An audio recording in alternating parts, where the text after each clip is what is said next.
Bonjour à tous, bienvenue sur Bel Air Sculptura, la chaîne qui brise les rocs. Nous allons briser les rocs autour d'un nouveau numéro. Effectivement, nous allons parler de William Marion Branham et sa vision sur le mariage et le divorce. Qu'est-ce que Branham dit à ce sujet?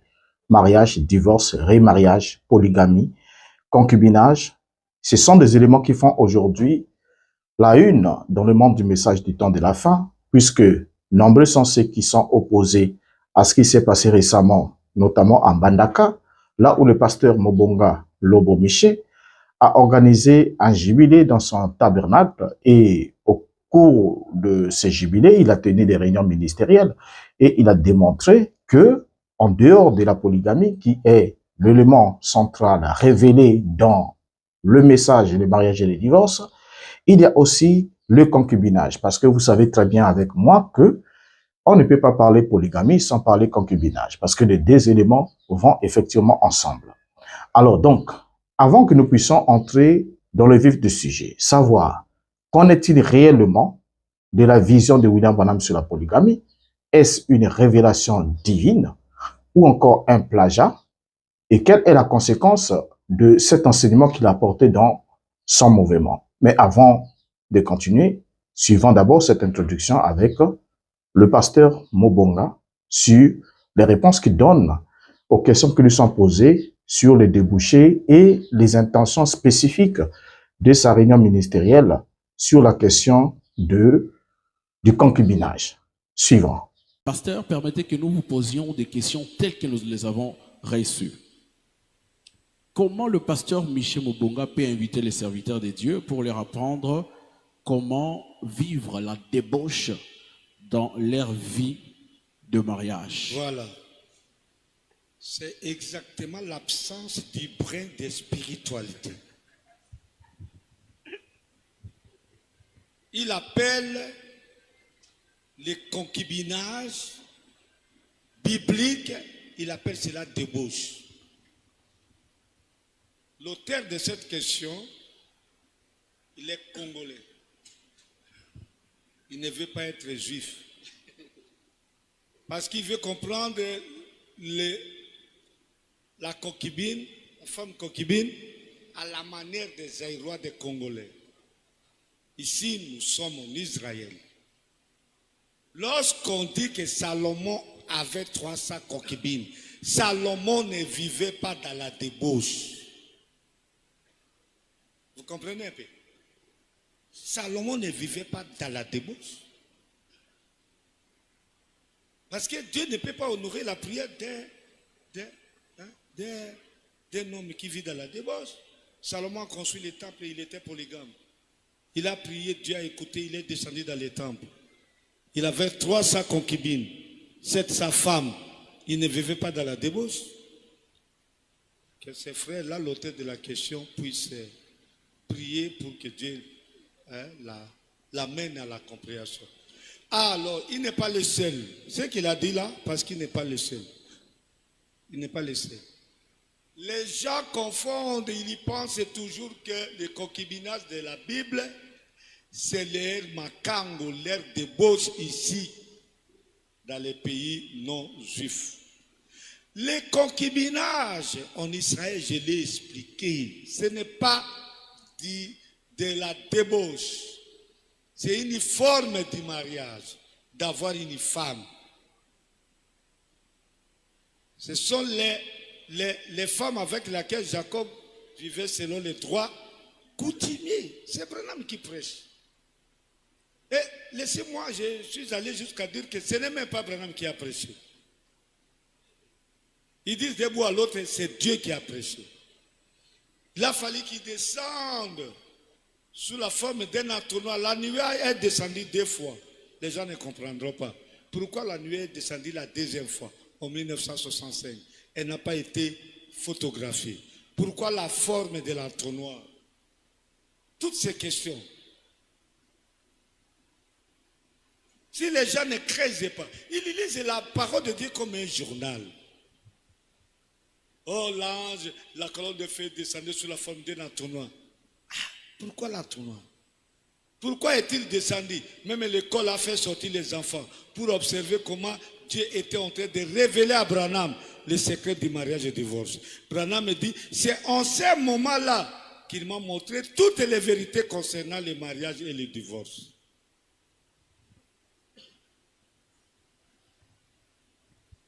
Salomon n'était pas quelqu'un qui vivait dans la débauche. David avait 500 femmes. Quand il a voulu ajouter, au lieu d'ajouter une femme normale, il est allé prendre la femme d'autrui, il a fait tuer son mari. Dieu a dit, oh, David, si les 500 femmes que je t'ai données étaient insuffisantes, j'allais encore en ajouter. Je t'ai donné même les veuves de votre maître. Si c'était insuffisant, j'allais ajouter. C'est dans la Bible que vous détenez là-bas. Il faut étudier la parole. Dorénavant, je ne vais plus donner les références pour que je puisse vous pousser à étudier la parole de Dieu. Merci, pasteur. Voilà. Donc, le monsieur qui a dit que... le monsieur qui a dit que j'ai appelé les gens pour leur montrer comment vivre dans la débauche, que Dieu l'aide, que Dieu ait pitié de lui. Le révérend pasteur, on change la forme concernant sur le même sujet. Quel était l'objectif spécifique pendant les réunions ministérielles de parler au pasteur le concubinage? Vous avez voulu quoi? L'objectif spécifique envers, et c'était quoi? Non, j'ai voulu seulement... Bon, écoutez... Merci beaucoup. Ce qu'il a posé comme question, c'est la meilleure des questions. Qu'est-ce que je poursuivais? Voilà. Je poursuivais à faire comprendre aux gens que le mariage d'un homme avec plusieurs femmes, ça a été institué par Dieu lui-même. Ce n'est pas comme l'autre a dit, oh non, ça a été... C'est les mecs qui ont commencé, tous ceux qui vont. Non. Si ça a commencé par les mecs, oui. Mais celui qui a institué la chose, ce n'est pas les mecs, c'est Dieu. Branham dit que Dieu a institué la seconde alliance par le sexe, et là nous trouvons un homme et plusieurs femmes. C'est Dieu qui a institué. Bon, si vous dites que c'est le mec qui a commencé. Et dans le monde animal, qui est le prédicateur des coqs, le prédicateur de tous les hommes, il pratique la polygamie. C'est Branham qui parle. Un taureau, plusieurs femelles. Qui a enseigné ça? C'est toujours Mobonga. Dans mon église, j'ai des coqs que je prêche ici. Non. Mes amis, lorsque vous rencontrez la compréhension contraire à votre compréhension, arrêtez-vous, étudiez la parole. Étudiez la parole. Voilà. Au lieu de commencer à critiquer, Mobonga appelle tout le monde. Moi, je ne peux pas faire des dépenses pour venir. Moi-même, je ne fais pas la débauche. Comment je vais appeler tout le monde à venir faire la débauche chez nous? Non. Moi, je suis gouverneur, j'ai des privilèges. Les femmes qui viennent se jeter sur vous. Bien, dans cet extrait, nous venons de suivre le pasteur Mobonga. Et le pasteur Mobonga, pour lui, il est en train de soutenir que la révélation sur le mariage et le divorce, et la polygamie, bien sûr, ne sont pas des idées d'hommes, mais c'est le fruit de la révélation venant directement de la part du Seigneur qui serait descendu en 1965 pour révéler à William Branham le contenu de ce grand mystère, le mariage et le divorce. Et c'est l'homme Mobonga, comme il vient de nous le signifier, que la nuée n'est pas descendue une seule fois, mais elle est descendue deux fois. La première fois, en 1963, elle a été photographiée. Bon, vous savez très bien ensemble avec moi, pour ceux qui ne le savent pas, que ces nuages de 1963, nous ne cessons de le rappeler, n'avaient rien à voir avec la partie de chasse de William Branham, mais c'était un nuage provenant de l'explosion d'une fusée lancée qui a été détruite intentionnellement par le système ou l'armée américaine, parce que la fusée commençait à dévier de sa trajectoire. il fallait la détruire. Et quand on l'a détruit, l'ergol, le combustible liquide qui s'y trouvait, a formé ces grands nuages-là. C'était en date du 28 février 63, date à laquelle William Branham n'était pas à la partie des chasses. Mais là, c'est une autre paire de manches. Nous y reviendrons puisque nous en parlerons toujours jusqu'à ce que le dernier indécis puisse réellement voir à quoi est-ce que on le trompe. Maintenant, ici, quand nous évoluons sur la question, nous nous rendons compte effectivement que le pasteur Mobonga Miché vient de nous affirmer que la nuée n'est pas descendue une seule fois, mais elle est descendue 2 fois. Donc, il y a des croyants dans le message de William Branham qui sont restés avec la première descente de la nuée pour parler, les sceaux ont été ouverts, les sceaux ont été révélés, mais ils sont pas allés jusqu'à la deuxième descente de la nuée qui consiste à révéler le mariage et le divorce. En d'autres termes, la nouvelle alliance qui introduit la polygamie partout, c'est-à-dire la loi de un et plusieurs. Maintenant, ici, pendant que nous évoluons sur la question, il y a une chose. Pourquoi est-ce que nous avons d'abord mis cet extrait? C'est d'abord pour souligner ensemble avec vous que tout ce que Mobonga a affirmé dans cet extrait que vous avez suivi, Mobonga n'en est pas l'inventeur, mais il est juste celui qui a subi la conséquence en écoutant et en croyant sérieusement, les yeux fermés, que ce que William Branham leur a dit, il a dit en qualité d'un prophète et il avait l'ainsi dit des seigneurs. Il a dit l'exacte vérité. Parce que William Branham le signifie. Il dit que le mariage et le divorce est l'ainsi dit des seigneurs de bout en bout. Donc, il n'y a rien que Branham ait dit dans cette prédication qui ne soit pas l'ainsi dit le Seigneur.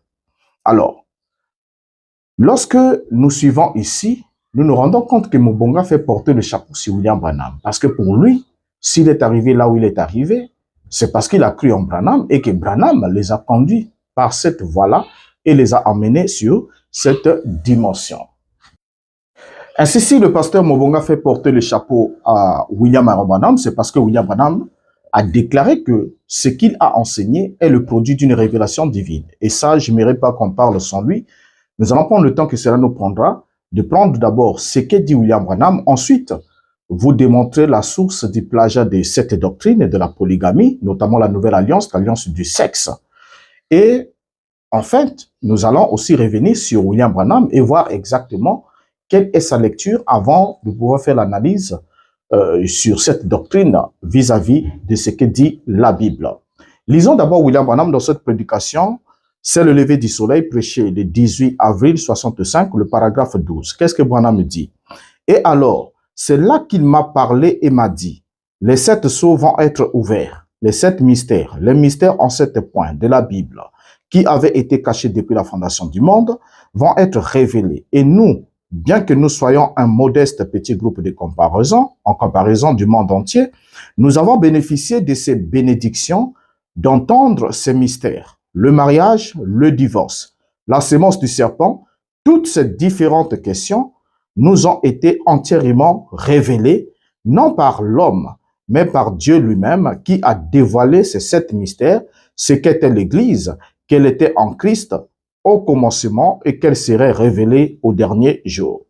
Alors, devant cette citation qui est là, nous voyons William Branham nous affirmer clairement que il a reçu la révélation de 7 sceaux, les 7 mystères lui ont été révélés et que ces 7 mystères sont des mystères qui ont été cachés depuis la fondation du monde et leur ont été révélés.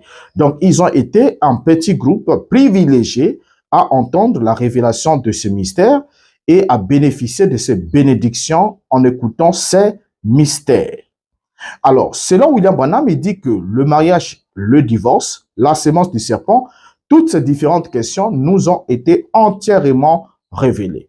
Donc, si ces éléments leur ont été entièrement révélés, cela sous-entend que, avant que William Branham ne reçoive l'éclairage en 1963 ou 65, donc le monde entier, personne n'avait la connaissance de cette doctrine. Parce que ce qui est révélé, la révélation vient ôter le voile sur ce qui était mystérieux, qui était incompréhensible, qui n'était pas clair. Et alors, qui va apporter alors une certaine clarification. Alors, comme vous le savez très bien, nous l'avons toujours dit et prouvé que le message de Branham ne contient aucune révélation, sinon du plagiat à tous les niveaux. Il n'y a pas une doctrine de William Branham qu'il a enseignée qui ne soit pas déjà du déjà dit et du déjà enseigné et que William Branham y place le sceau de la révélation. Et la preuve aujourd'hui du plagiat est que les frères du message du temps de la fin sont dans la confusion.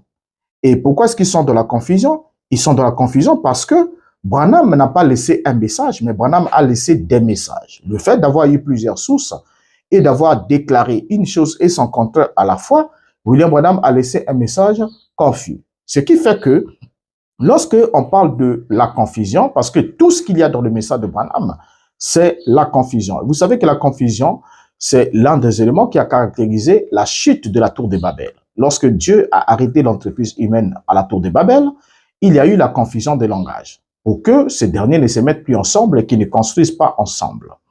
Et la confusion, comme vous le savez, c'est un état de trouble mental caractérisé par une désorientation et des difficultés de concentration, de mémoire et de raisonnement pouvant être causées par des facteurs médicaux comme une infection ou encore un médicament et pouvant aussi être dus aux facteurs neurologiques.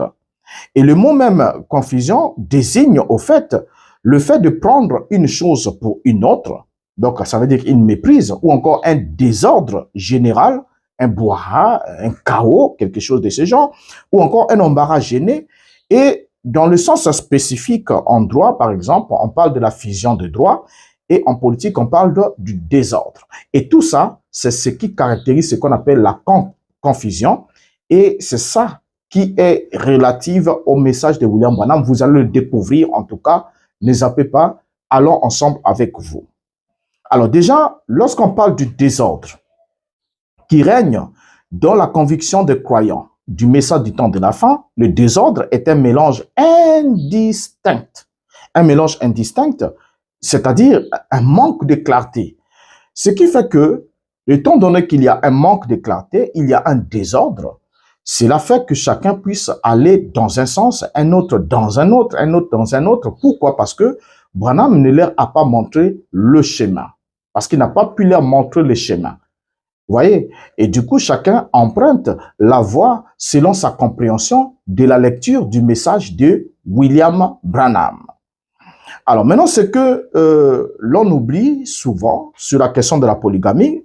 Quand Branham parle de la polygamie, nombreux sont ceux qui ne savent pas que lorsque Branham met la polygamie sous le label de la révélation divine, cette doctrine-là, mais Branham oublie que la polygamie est pour commencer un fait social et ne peut en aucun cas faire l'objet d'un message pour tracer ou balayer le chemin qui mène au salut.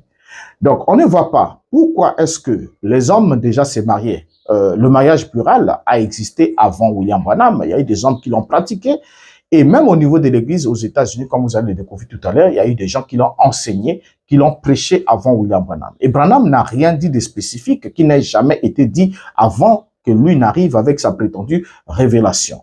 Et l'autre question qu'on doit se poser, quel est le rapport qu'il y a entre la polygamie et le salut? Est-ce qu'ils ont suffisamment épuisé la question du salut à tel point que le dernier élu est déjà entré dans le salut et comme il y a un temps vacant, on n'a plus rien à faire, on est en récréation, on est alors obligé d'inventer des doctrines ou bien de soutenir d'autres doctrines, de passer du temps dans ce qui n'est pas utile, qui n'est pas nécessaire. Parce qu'il n'y a rien qui soit nécessaire plus que le salut.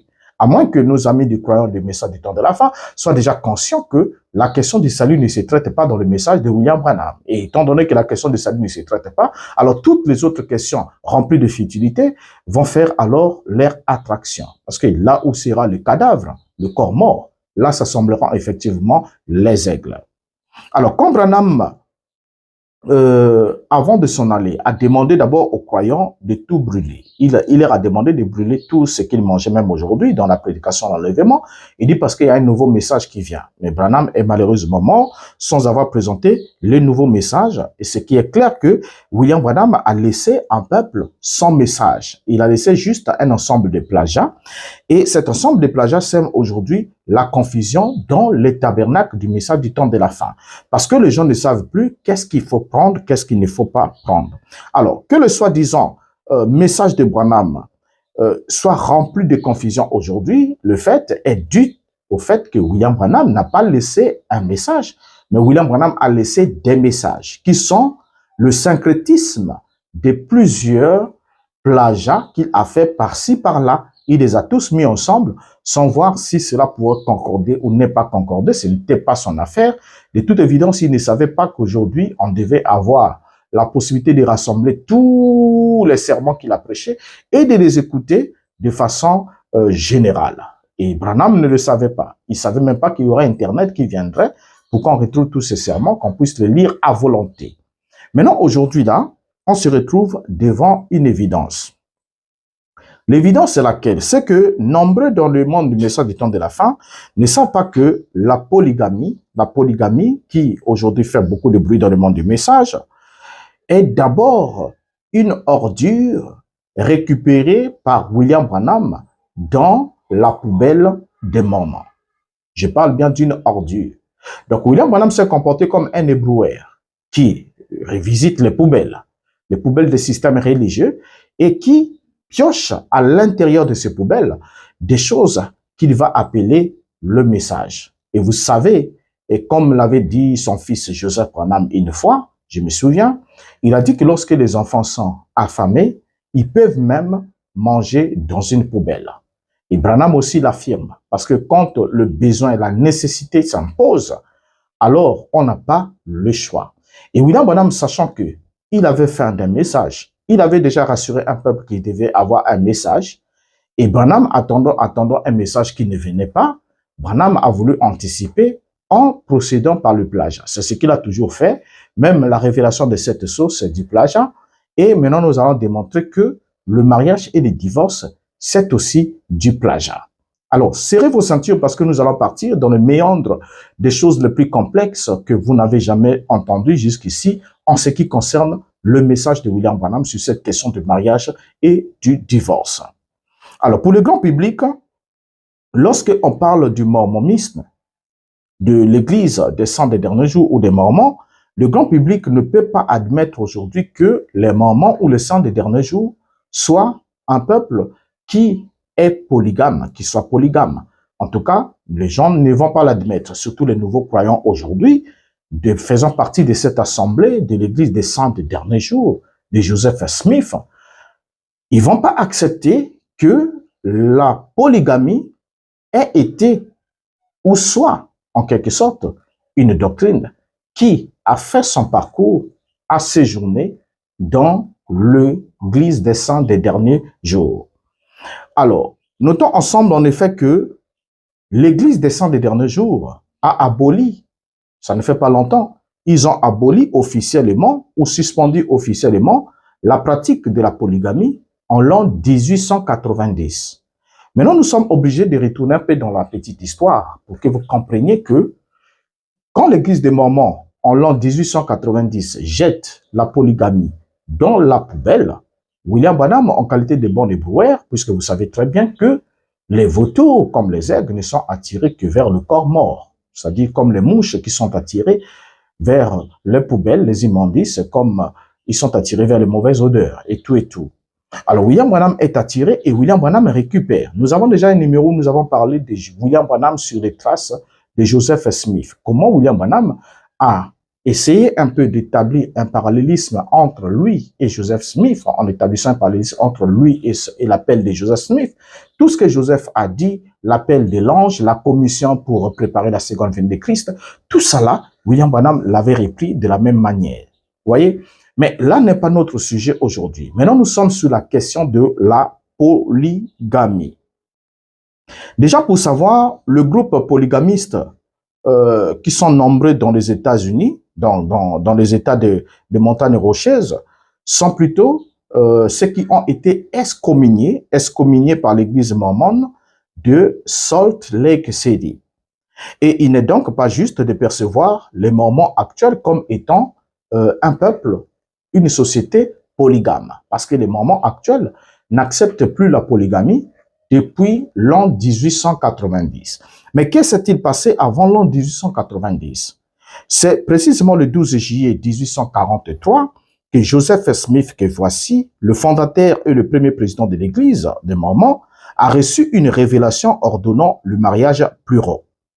Et nous pouvons le lire dans la Doctrine et Alliance, section 132.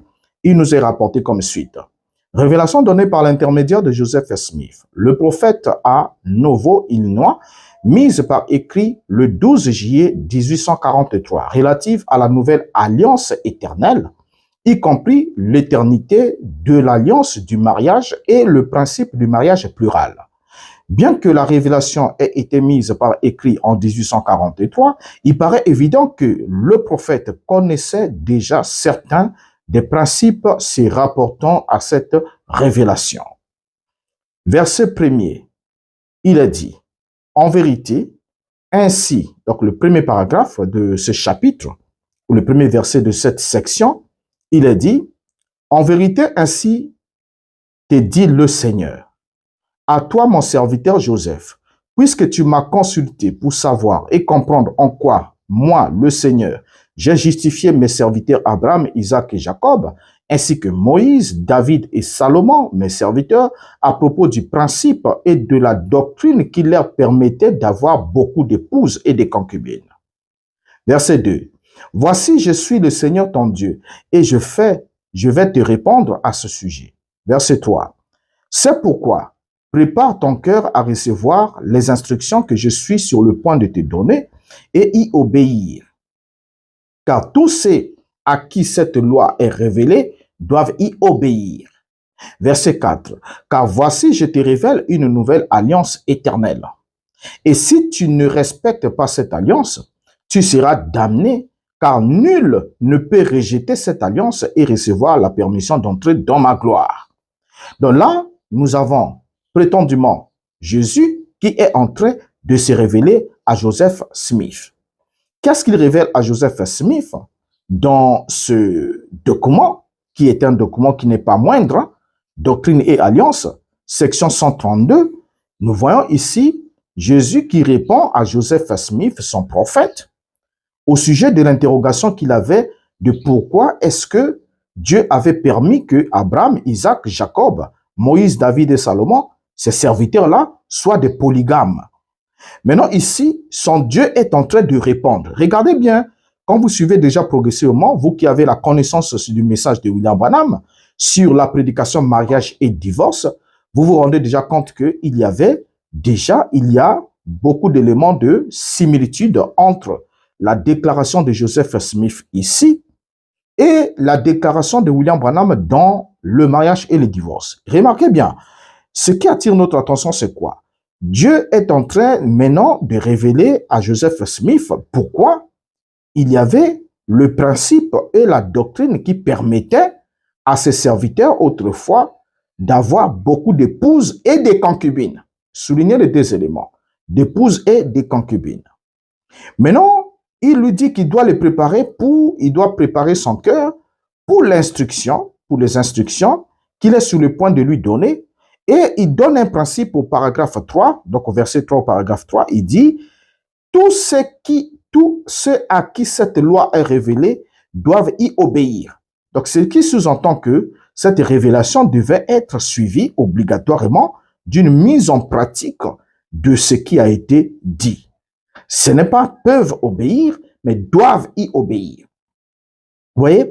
Alors, lorsque nous prenons le paragraphe 61 ou le verset 61 du même chapitre, de la même section 132, qu'est-ce qui est dit? 61 jusqu'à 63. Il est dit ce qui suit.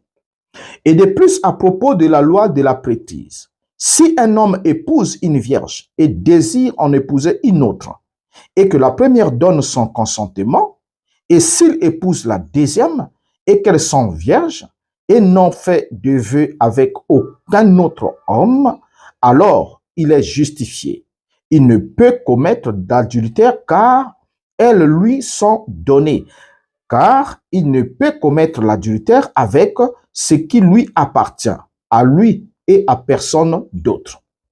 Regardons un peu le paragraphe 61 là. Vous allez vous rendre compte que les croyants du message du temps de la fin qui soutiennent la polygamie ont aussi cette version-là pour dire que aussi longtemps que j'épouse une vierge, c'est-à-dire une femme qui n'a pas eu de vœux avec un autre homme, autant de fois que je voudrais, je ne pêche pas en allant avec une femme qui m'appartient. Parce que chacune d'elles est ma femme. Et ça, vous voyez bien, regardez bien les paragraphes 61 ici, comment le Jésus de Joseph Smith est en train de révéler ça à Joseph Smith. Vous voyez? Donc, Branham n'est pas venu avec cet enseignement. Il n'est pas le premier à l'apporter, mais cet enseignement a été donné au niveau de l'Église des Saints des derniers jours par le prophète Joseph Smith.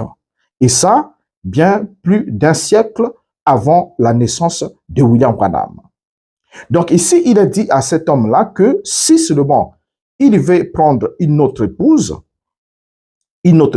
premièrement, il doit d'abord épouser une vierge, et deuxièmement, s'il désire en épouser une autre, et que la première donne son consentement, vous voyez, donc la première donne son consentement, donc il n'y a pas, au fait, de regarder ici, quand même Joseph Smith a emmené cette doctrine, que les croyants du message sont en train de lécher aujourd'hui, qui est devenue une révélation pour eux, alors que ce n'est pas une, c'est que il y a d'abord le consentement de la première. Donc la première doit consentir que son mari ajoute une autre femme.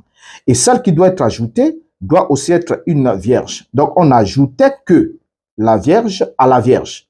Vous voyez, c'était ça le principe. Maintenant le paragraphe 62 dit, et si 10 vierges lui sont données par cette loi, il ne peut commettre l'adultère, car elles lui appartiennent et elles lui sont données. C'est pourquoi il est justifié. Donc là, le paragraphe 62 va jusqu'à 10 vierges. Donc si 10 vierges lui sont données par cette loi, donc cette même loi, il ne peut commettre l'adultère.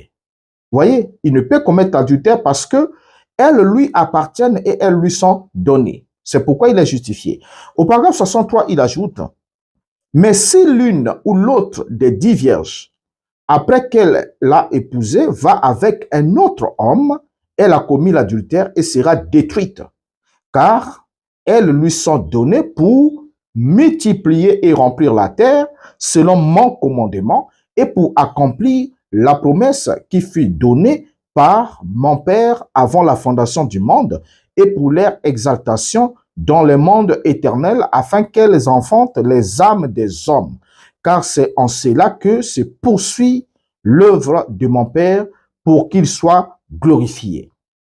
Alors, donc vous vous rendez bien compte ensemble avec moi que là nous sommes, voilà, ça vous fait déjà écarquiller les yeux, hein, de vous rendre compte que Branham nous a longtemps chanté que c'est lui qui était le révélateur de ce mystère, qui montrait comment les gens devraient se marier. Mais on se rend bien compte ici que Joseph Smith avait déjà précédé William Branham. Vous voyez? Donc, la doctrine et alliance est l'un des 4 ouvrages canoniques de l'Église des Saints des derniers jours. Et il faut admettre que les responsables mormons de l'époque où cette révélation a été donnée avaient largement profité de cette situation qui s'offrait à eux. Et les textes sont nombreux qui affirment la polygamie existant et étant pratiquée dans l'Église des Mormons. Nous avons par exemple dans Brigham Young's Desert News, édité le 6 août 1862, il est dit ce qui suit. La monogamie ou les restrictions par la loi à une seule femme n'a aucune place dans l'économie des cieux parmi les hommes. Ainsi, l'ordre monogamique de mariage institué par les chrétiens comme étant un sacrement d'institution divine n'est rien d'autre qu'un système établi par une bande de rifiants. Est-ce que la polygamie est populaire dans les cieux? C'est la seule religion là-haut. Voilà ce que les Mormons ont pu affirmer. Là, nous sommes en 1862. Donc déjà en 1843, la révélation était donnée avec l'instruction que ceux à qui cette révélation sera apportée doivent obligatoirement la mettre en pratique. Alors donc, après avoir reçu la révélation en 1843, Smith va condamner la polygamie dans son expression en 1844 parce qu'il y a eu un frère qui l'a prêché. On ne sait pas si c'est lui-même qui voulait le prêcher, il voulait que ça reste dans les annales, dans son document sans que cela soit prêché. Mais lorsque quelqu'un d'autre l'a prêché, Smith n'a pas apprécié cela, d'où il va s'affirmer dans ce document, Times and Seasons, volume 2, page 423 de 1844. Joseph Smith s'exprime en ces mots. Comme nous en avons été informés plus tard, un frère de l'Église de Jésus-Christ des Saints des derniers jours, du nom de Hiram Brown, a prêché la polygamie et d'autres doctrines fausses et corrompues dans le comté de Lapeer, État du Michigan. Donc ici, il fait semblant de condamner ce qui existe pourtant dans son volume sacré, qui est une recommandation de Dieu. Maintenant, la question à poser à tous les apologistes de l'Église des Saints des derniers jours est comment est-ce qu'ils peuvent concilier les propos de Joseph Smith de 1844, que la polygamie fait partie d'un éventail de fausses doctrines, alors que la révélation reçue en 1843 instituait même que cette pratique devrait être mise en œuvre et que la pratique devait être vraiment mise en œuvre, que c'était une révélation. Alors, lorsque Joseph Smith agit de la sorte, nous avons là deux avis contradictoires. Le premier avis, c'est la révélation que Jésus leur a donnée, instituant la nouvelle alliance éternelle. Regardez bien même le terme alliance éternelle. Hein? Vous allez retrouver ça, on va retrouver ça quand on va ouvrir le mariage et le divorce au sujet de Branham, quand il va nous parler de la nouvelle alliance instituée par le sexe. Donc, c'est la même expression. Ainsi, on se retrouve en face du mensonge, de la fourberie, de la tromperie. Voilà le lot des fondateurs de l'Église des Saints des derniers jours. Voyez, et de ses proches associés, qui n'étaient rien d'autre que des gros menteurs, selon Jean, chapitre 8, le verset 44. En d'autres termes, les fils du diable, parce que le mensonge est du diable. Le mensonge est tout avis qui est contraire à la vérité. Voyez? Alors, donc, Joseph Smith va par la suite dire qu'il n'a jamais pratiqué la polygamie. Mais pourtant, dans son texte à lui, dans son volume sacré, il est bien dit que la révélation est donnée. Ceux à qui cette révélation est donnée doivent obligatoirement la mettre en pratique, sinon ils sont damnés, c'est-à-dire rejetés de la gloire de Dieu. Mais qu'est-ce que Joseph Smith va dire? Dans History of the Church, volume 6, page 411 de mai 1844, lisons Joseph Smith. Il dit: quelle histoire pour un homme accusé de commettre l'adultère et d'avoir cette épouse, alors que je n'en ai qu'une seule. Je suis le même homme aussi innocent qu'il y a 14 ans, et j'ai pu le prouver à tous les parjures. Donc ici, nous sommes en 1844, donc une année après la rédaction du volume sacré. Joseph Smith nie d'être polygame, ni d'avoir cette femme. Et il dit que pour lui, il est accusé de commettre adultère et d'avoir cette épouse. Donc pour lui, le fait d'avoir plusieurs épouses, là, ce serait commettre adultère. Mais il oublie que déjà, en 1943, il a écrit le principe du mariage de un et de plusieurs. Alors, lorsque Joseph Smith remonte à 14 années nous ramènent vers le moment de la traduction du livre des Mormons. Donc, Joseph Smith a menti ici et il a certainement menti aussi pour le reste. Parce que quand quelqu'un arrive à mentir à ce niveau, on ne sait pas à quel niveau il peut encore dire la vérité. Ensuite, Wilford Woodruff, ancien président de l'Église des Mormons, déclare que Joseph Smith a enseigné et pratiqué le mariage plural. Vous voyez?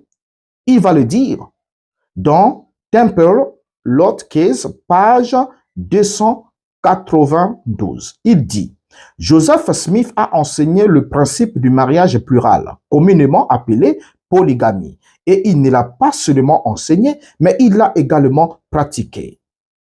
Donc, vous vous rendez compte? Donc, ce dernier texte n'est pas isolé. Voyez, nous pouvons vous proposer encore d'autres citations qui attestent que Joseph Smith a bien pratiqué la polygamie. Il ne l'a pas seulement enseigné, mais il l'a aussi pratiqué.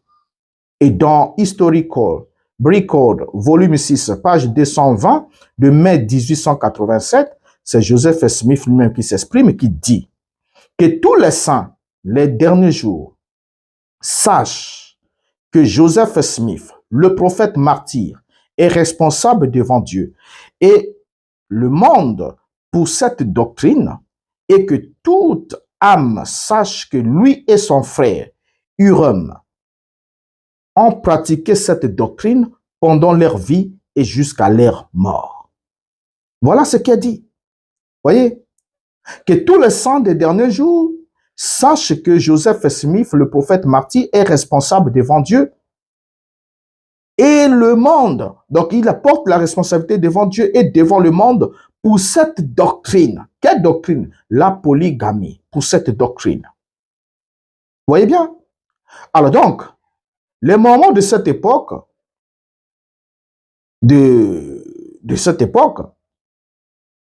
trichent, montrent continuellement concernant la polygamie. Vous voyez? Et nous pouvons bien constater que on a bien là des preuves lamentables sur la manière d'agir de John Taylor, par exemple, qui était le 3e président de l'Église de Mormon. Déjà en 1850, alors qu'il était en mission en Boulogne-sur-Mer, dans le pays des Calais, il déclare, afin sans doute de ne pas effaroucher les Français, que les Mormons ne pratiquaient pas la polygamie. Or, au moment où il parle, il possède déjà 6 épouses. Donc nous sommes accusés, voilà, il va s'affirmer dans traité publié par John Taylor de 1850 à la page 8, reproduit dans Orson Pratt's Works de 1851, il dit ce qui suit. Nous sommes accusés ici de polygamie et d'actions les plus indélicates, obscènes et dégoûtantes, telles que seul un cœur corrompu et dépravé pourrait commettre. Ces choses sont trop outrageuses pour être crues. Bien que l'on ait reproché à cette Église le crime de fornication et de polygamie, nous déclarons qu'un homme doit avoir seulement une femme et la femme un mari, sauf dans le cas d'un décès, alors chacun est libre de se remarier. Regardez bien. Mais malheureusement, nous avons ici la liste des épouses de John Taylor, publiée dans Brigham Roberts, The Life of John Taylor, page 465. Nous avons Leonora Cannon, épousée le 28 janvier 1833, Elizabeth Egan, épousée le 12 décembre 1843, Jeanne Ballantine, épousée le 25 février 1844, Mary Ann Oakley, épousée le 15 avril 1845, Sophia Whittaker, épousée le 23 avril 1847, et enfin Harriet Whittaker, épousée le 4 décembre 1847.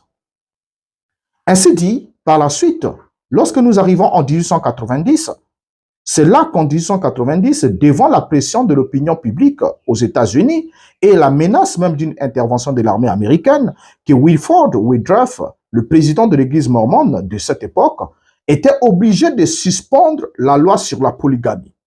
Voilà ce qui s'est passé.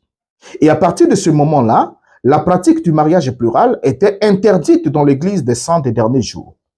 Il est bien trop commode d'inventer une révélation qui contredit toutes les révélations antérieures. Il n'y avait pas de possibilité pour eux d'inventer une révélation pour contredire la révélation reçue par Joseph Smith en 1843. Ainsi dit, le Dieu des Mormons n'est certainement pas un Dieu omniscient, qui ne savait pas que cette révélation devait connaître des problèmes avec l'État et que l'un des guides de son mouvement viendrait à abroger cette déclaration.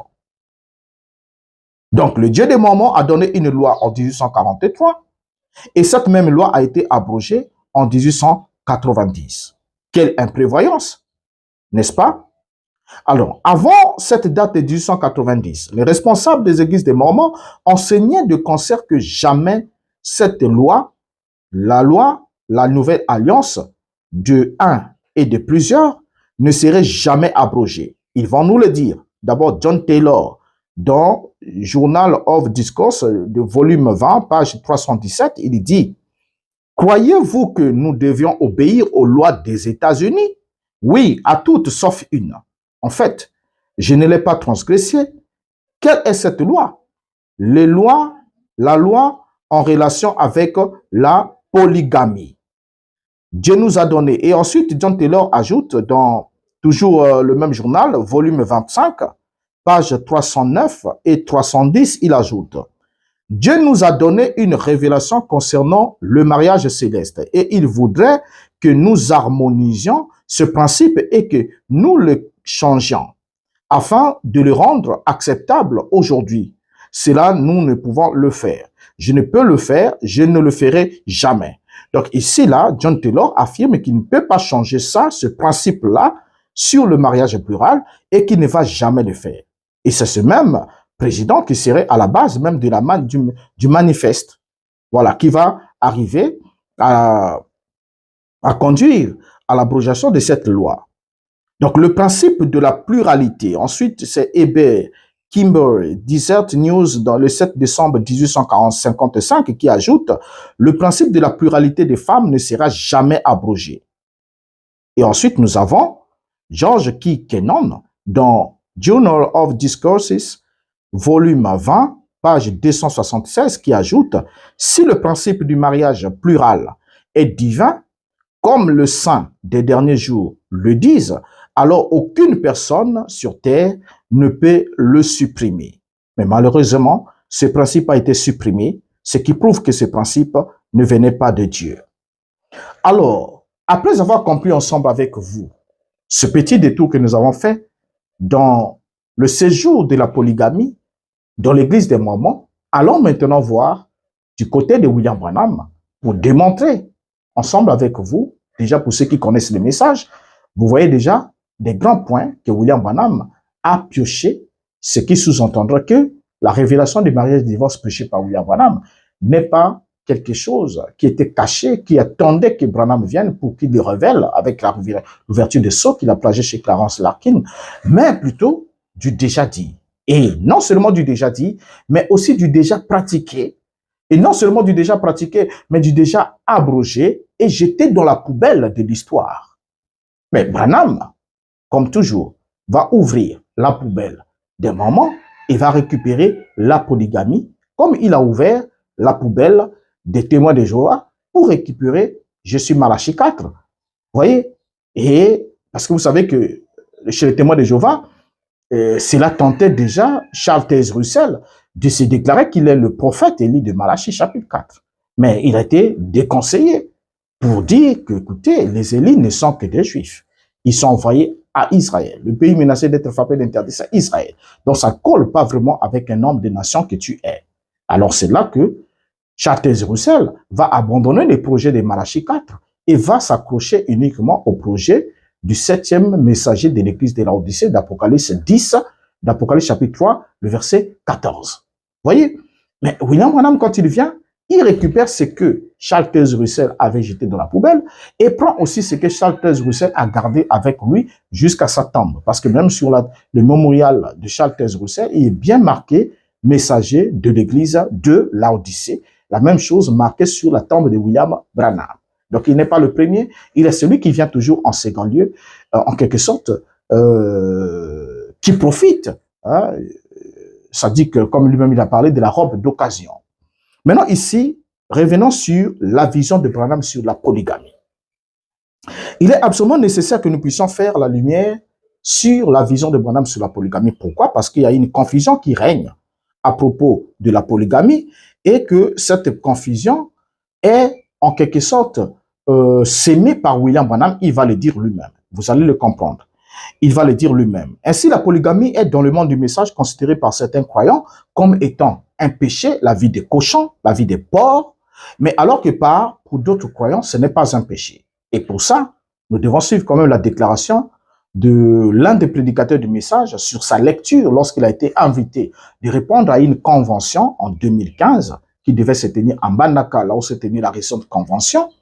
Et qu'est-ce qu'il avait donné comme réponse pour réfuter cette invitation suivant et nous revenons. En RDC en Mbandaka, on m'a appelé, on dit je serai parmi les orateurs principaux. Mais dans les cache-cache, j'ai demandé, mais qui vont intervenir à part moi? Il dit non, il y a aussi Cass qui va parler. Cass, il a 10 femmes. Donc on va les laisser à la chair. pour venir dire, oh, nous qui nous montre sa position. Ça dit, avant même qu'on voie sa position, déjà ce qu'il est.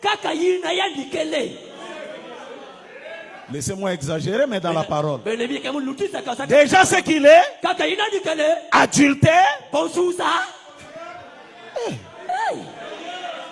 païen, cochon, ce ne sont pas des injures, mais c'est ce qu'il est. Oh, donnez-moi un amen. On m'a envoyé les billets, frère, j'ai refusé. Le pasteur JB m'a appelé là, il fait, mais comment j'ai dit, vieux, on ne parle pas, ça c'est une réunion de lépreux. Quand tu te traînes trop avec les lépreux, tu seras contaminé. Comment? La polygamie. Alors, donc nous venons de suivre là, vous avez bien suivi le pasteur Lifoko qui déclare très haut et très fort qu'il ne pouvait pas répondre à cette convention parce que il y avait un polygame qui devait s'y rendre. Et ce polygame, c'est d'abord un païen, c'est un cochon, et il a traité comme vous l'avez entendu. Alors, s'il est arrivé à ces genres d'affirmations contre son frère, qui pourtant a cru à William Branham, qui pourtant est allé avec William Branham jusqu'à la deuxième descente de la nuée.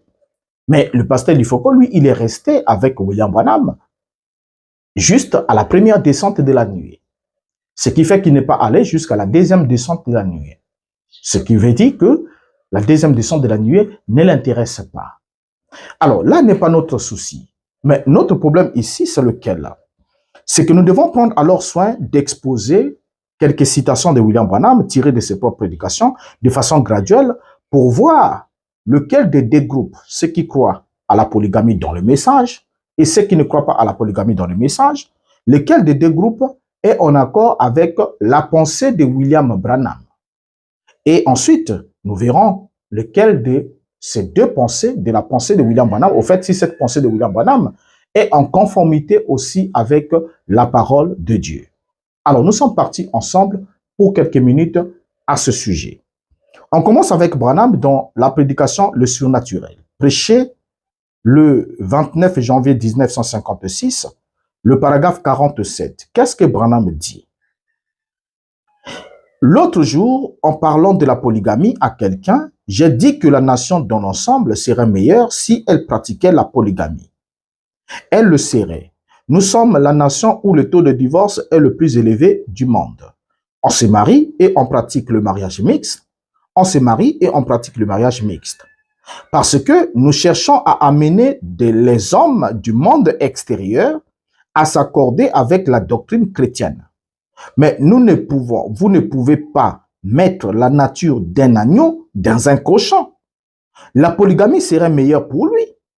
Vous pouvez ne pas croire ça, mais Dieu considérerait la polygamie et pardonnerait beaucoup plus rapidement cela qu'il ne le pourrait.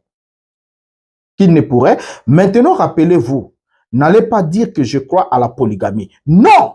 Ce que Dieu a dit, Moïse a dit que le pharisien a dit à Jésus, il a dit, pourquoi Moïse a-t-il permis une lettre de divorce? Bien, nous avons là la citation de William Branham, l'une des citations qui fait beaucoup de bruit dans le monde du message, et qui a un sérieux problème d'interprétation aussi et de lecture. On constate que William Branham condamne premièrement, il est en train de regretter d'affirmer que leur nation des États-Unis est l'une des nations qui a le taux de divorce le plus élevé au monde. Et Branham affirme que quelqu'un lui avait parlé de la polygamie. Et lorsqu'il parlait de la polygamie avec quelqu'un, Branham dit, la nation dans l'ensemble serait meilleure si elle pratiquait la polygamie. Voilà. Donc, il était en train de parler de la polygamie à quelqu'un. Et il précise à cette personne, c'est Branham, qui précise à cette personne que la nation dans l'ensemble, c'est la nation dans l'ensemble, serait meilleure si elle pratiquait la polygamie. Voyez? Elle le serait. Et Branham affirme, nous sommes la nation où le taux de divorce est le plus élevé du monde. On se marie et on pratique le mariage mixte. Et on se marie et on pratique le mariage mixte. Et pourquoi est-ce qu'on se marie et on pratique le mariage mixte? Pourquoi est-ce que le taux de divorce est le plus élevé au monde? Branham continue en disant, parce que nous cherchons à amener les hommes du monde extérieur à s'accorder avec la doctrine chrétienne. Maintenant, la question qu'on doit se poser, chers amis croyants du message de tous les débats, quelle est la doctrine chrétienne évoquée par William Branham ici? Est-ce que c'est la polygamie ou c'est la monogamie? Regardez bien Branham. Branham dit que s'il y a des divorces et mariages, c'est parce que nous cherchons à amener les hommes du monde extérieur à s'accorder avec la doctrine chrétienne. Mais vous ne pouvez pas mettre la nature d'un agneau dans un cochon. Regardez Branham. Il parle de la nature d'un agneau qu'on ne peut pas mettre dans un cochon. Donc, ce qui sous-entendra selon Branham, même si certains prédicateurs ne veulent pas l'accepter, selon cette déclaration de William Branham, il montre bien que si les hommes-là se divorcent et se remarient, c'est parce qu'ils sont d'abord des cochons. C'est parce qu'ils sont des cochons. Et comme on leur a dit qu'ils doivent avoir une seule femme selon la doctrine chrétienne, c'est ça qui leur pose tout un problème. Donc, au lieu d'ajouter des femmes, ils sont obligés, donc au lieu d'ajouter des femmes, ils sont obligés de divorcer, d'épouser une autre, de divorcer, d'épouser une autre, parce que on a voulu faire d'eux, c'est-à-dire amener ces gens de l'extérieur à s'accorder à la doctrine chrétienne, alors qu'ils ne sont pas chrétiens. C'est ce que Branham est en train de dire. Et Branham précise que vous ne pouvez pas mettre la nature d'un agneau dans un cochon, parce que ce sont des animaux différents. Et il souligne, la polygamie serait meilleure pour lui. La polygamie serait meilleure pour qui? Pour l'agneau ou pour le cochon? Branham montre bien que la polygamie serait meilleure pour le cochon. C'est ce que la citation dit. La polygamie serait meilleure pour le cochon. Pas pour l'agneau, mais pour le cochon. Parce qu'on a voulu emmener le cochon à vivre la vie de l'agneau, c'est-à-dire se soumettre à la doctrine chrétienne qui consiste à avoir une seule femme. Ça n'a pas marché pour lui. Et Branham dit la polygamie serait meilleure pour lui. Et il dit, vous pouvez ne pas croire ça. Donc, vous pouvez ne pas croire que la polygamie serait meilleure pour celui qui est le cochon. Mais Dieu considérerait la polygamie et pardonnerait beaucoup plus rapidement cela qu'il ne pourrait. Maintenant, rappelez-vous, n'allez pas dire que je crois à la polygamie. Non, c'est Branham. Ça, c'est l'une des déclarations de William Branham. Nous sommes là en 1956. Et cette citation montre que Dieu pardonnerait les polygames plus vite qu'il ne le ferait pour un divorcé remarié. C'est ce que Branham est en train de jeter comme base pour montrer que le polygame, ça peut passer avec Dieu, il le pardonnerait plus vite, mais le divorcé qui se remarie, c'est un problème. Donc, Branham est ici en train de décrire ou encore de décrier les divorces et les remariages, y compris les mariages interraciaux, comme il a dit, qui désignent par mariage mixte. Or, la polygamie est définie comme étant le fait pour une personne de contracter le mariage avec plus d'un conjoint pendant sa vie. Et non seulement cela, aux États-Unis, ils pratiquaient aussi ce qu'on appelle la polygamie séquentielle ou sérielle. Ça veut dire que vous divorcez avec une femme, vous épousez une autre, vous divorcez avec une, vous épousez une autre. Donc, le nombre de femmes avec lesquelles vous divorcez sont des femmes qui sont, au fait, sont des femmes de votre vie, qui sont déjà entrées dans votre vie, qui font partie de votre vie. Donc, vous avez autant de femmes vivantes. Donc, si vous avez, par exemple, eu 5, 6 divorces, même si vous vivez avec une seule femme, vous n'êtes pas, au fait, monogame. Vous êtes un polygame. Mais dans la polygamie séquentielle ou la polygamie sérielle, ça veut dire que vous vous mariez par série. Ça veut dire que vous épousez celle-là, vous finissez avec elle, vous la mettez dehors, vous prenez une autre, vous finissez avec elle, vous la mettez dehors, vous prenez une autre. Et c'était une forme de polygamie pratiquée dans les États-Unis sous couvert de la monogamie. Et c'est ça, ce point-là. Vous voyez, ça c'est d'abord la définition de la polygamie. Il faut qu'on s'entende sur ce point. La polygamie est définie comme étant le fait pour une personne de contracter le mariage avec plus d'un conjoint pendant sa vie. Ce n'est pas le fait de vivre avec 2 ou 3 femmes, non. Quand vous contractez le mariage avec plus d'un conjoint pendant votre vie, vous êtes polygame. C'est cela ce que ça veut dire. Ainsi dit, il y a bien effectivement ce qu'on appelle aussi la polyandrie. Et la polyandrie, vous le savez, là c'est le cas des femmes, une femme qui a plusieurs hommes comme mari, donc il y a plus d'un mari. Nous sommes là dans la polyandrie. Et nous avons aussi la polygynie, quand un homme a plusieurs femmes pour épouse. Les deux éléments, la polyandrie et la polygynie, constituent ce qu'on appelle la polygamie. Donc dans la polygamie, nous avons ces éléments-là, un et plusieurs, une et plusieurs. Alors Branham montre ici que s'il y a des divorces, dans cette citation que nous ramenons, voilà, elle est là. Dans cette citation, Branham nous montre que s'il y a des divorces suivis des remariages aux États-Unis, c'est parce qu'on veut amener les gens qui ne sont pas des chrétiens à s'accorder avec la doctrine chrétienne, ce qui serait comparable au fait de chercher à mettre la nature d'un agneau dans un cochon. Et selon Branham, la doctrine chrétienne, c'est la monogamie, qui est la vie des agneaux et non la vie des cochons. Et pour cet homme, Branham dit que la polygamie serait meilleure pour lui. Au lieu qu'il divorce, il prend une autre, il divorce, il prend une autre. Non, il préfère, ce serait mieux pour lui de garder la première, d'ajouter une autre. S'il veut une troisième, il ajoute une autre parce que c'est en rapport avec sa nature qui est la nature des cochons, dit Branham. Ainsi, Branham souligne ici que la polygamie serait meilleure pour lui. C'est-à-dire que cet homme à qui il compare à un cochon, c'est ce qu'il est parce que c'est de là qu'est né le slogan selon lequel la polygamie est la vie des cochons, que beaucoup de croyants du message disent Branham n'a jamais dit ça, mais Branham l'a dit, la citation est là. Lorsqu'il compare le dévi, la vie de l'agneau à la vie du cochon, Branham s'exprime dans ce sens. Donc en disant que Dieu pardonnerait plus vite la polygamie, Branham classe ainsi la polygamie dans le lot du péché. Il classe la polygamie dans le lot du péché. Parce qu'on ne peut pas pardonner ce qui n'est pas un péché. Et Branham termine par une mise en garde en disant n'allez pas dire que je crois à la polygamie, non. Donc selon cette affirmation de William Branham, on peut alors se rendre bien compte que Branham affirme ne pas croire à la polygamie.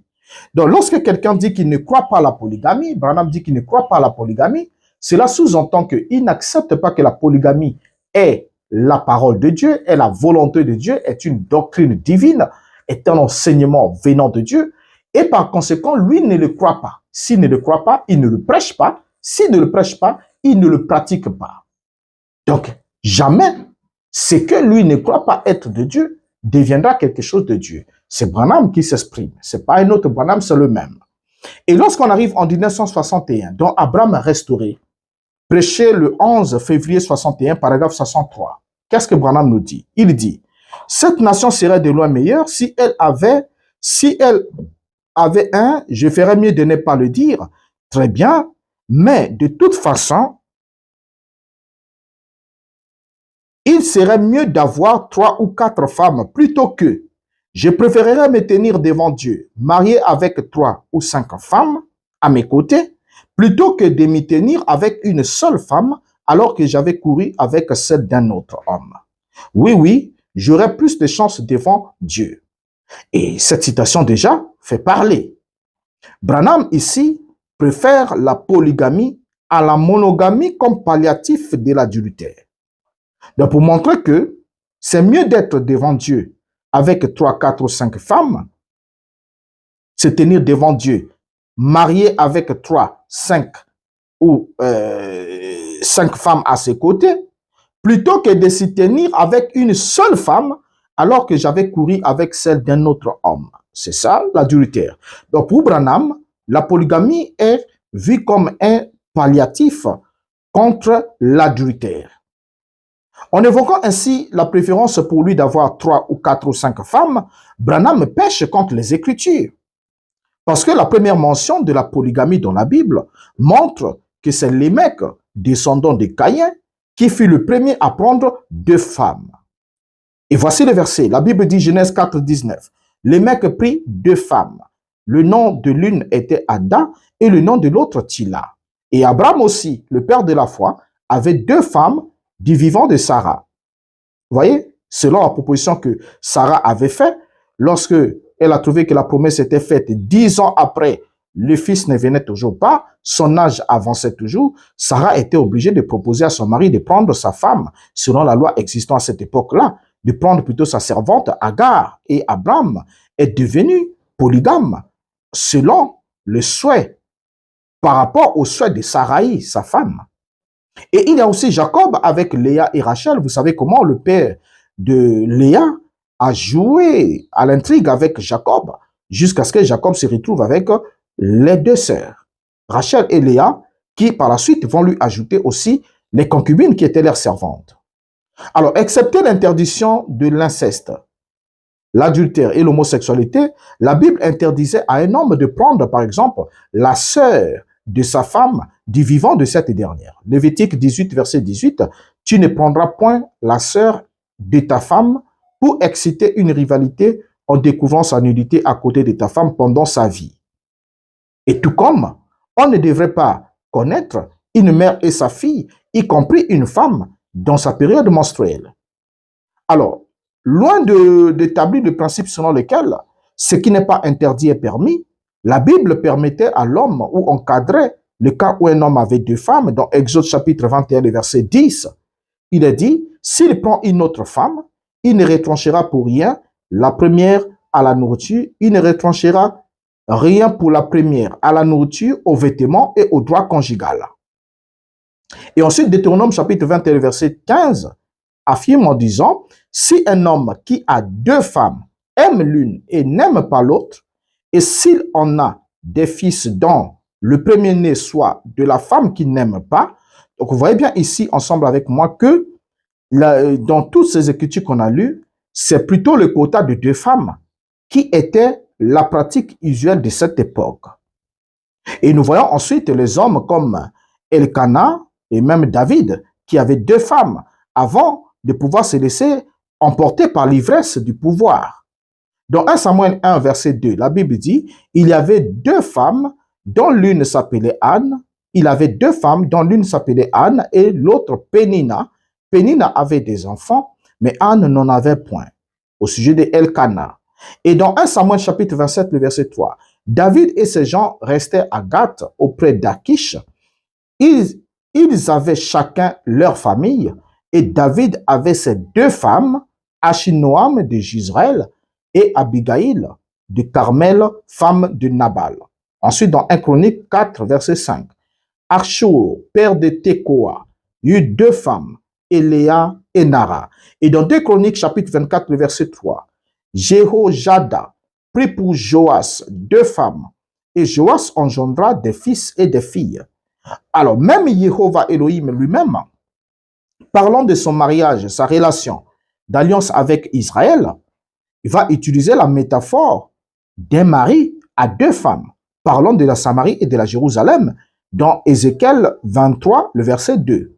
Fils de l'homme, il y avait 2 femmes, filles d'une même mère. Et lorsqu'on va plus loin, on voit que dans la bénédiction nuptiale de Ruth et Boaz, cette bénédiction nuptiale contenait une formule de bigamie. Ruth, chapitre 4, le verset 11.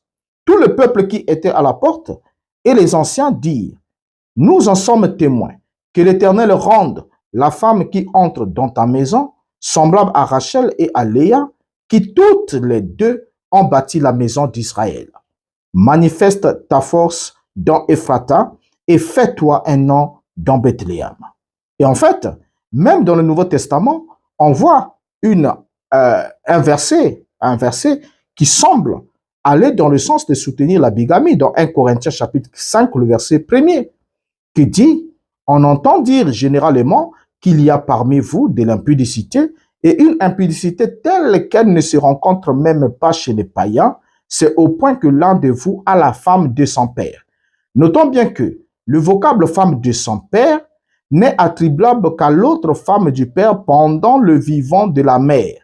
Car si la mère du fils était déjà décédée, cette femme du père serait désignée par mère et non par femme du père. On peut se conférer à Léa qui était désignée par mère dans l'interprétation du songe de Joseph par Jacob. Dans Genèse chapitre 37, le verset 10, il le raconta à son père et à ses frères. Son père le réprimanda et lui dit, « Que signifient ces songes que tu as eus? Faut-il que nous venions, moi, ta mère et tes frères, nous prosterner en terre devant toi? » Voyez, donc l'expression femme de son père peut aussi être attribuée à la veuve du père, comme ce fut le cas de la femme de Nabal. Vous allez voir que chaque fois que la Bible parle d'Abigaïl, la Bible mentionne toujours Abigaïl, femme de Nabal, même si elle était devenue la femme de David. Mais elle était toujours la femme de Nabal parce que le nom de Nabal était accroché à elle du fait que c'était le mari de sa jeunesse. Alors, continuons alors avec William Branham. Dans les citations que nous avons lues de 1961, on voit que William Branham préfère la polygamie à l'adultère et préfère aussi la polygamie au divorce et remariage.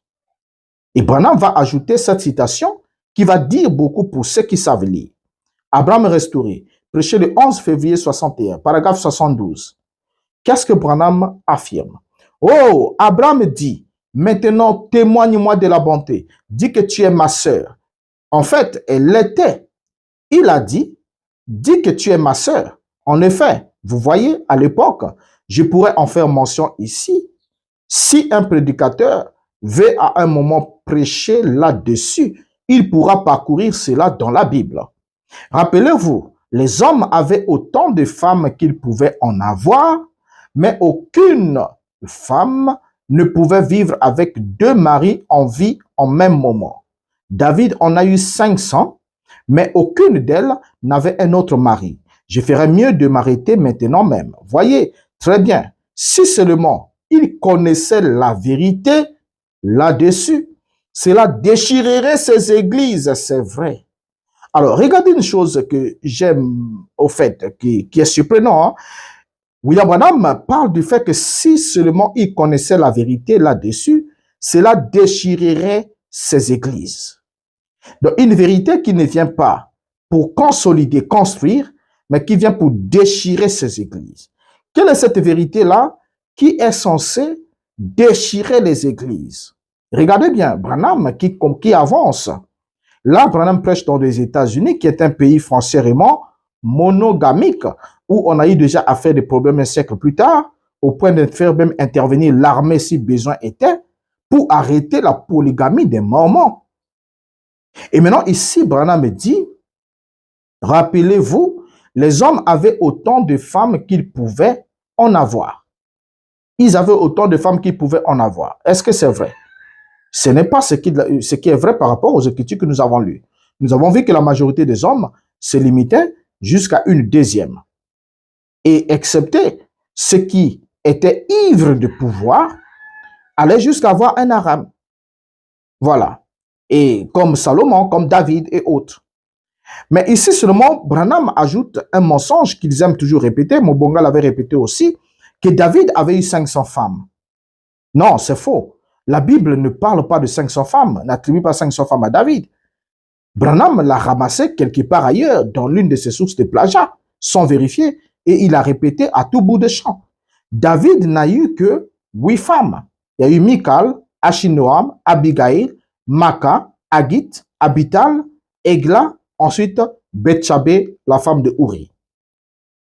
Maintenant, la question qu'on doit se poser, quelle est la vérité qui déchirerait ces églises si elle était connue?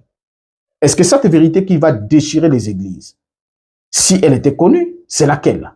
C'est le fait qu'un seul homme doit se marier avec une seule femme. Est-ce que c'est cela? Je crois que ceux qui sont intelligents savent que ce n'est pas ça.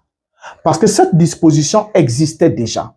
Il y avait aux États-Unis une vérité, laquelle? C'est qu'un homme doit se marier avec une seule femme. Et lorsqu'il en a assez avec celle-là, il la fout dehors pour n'importe quel motif et il épouse une autre. La femme aussi elle va se remarier ailleurs.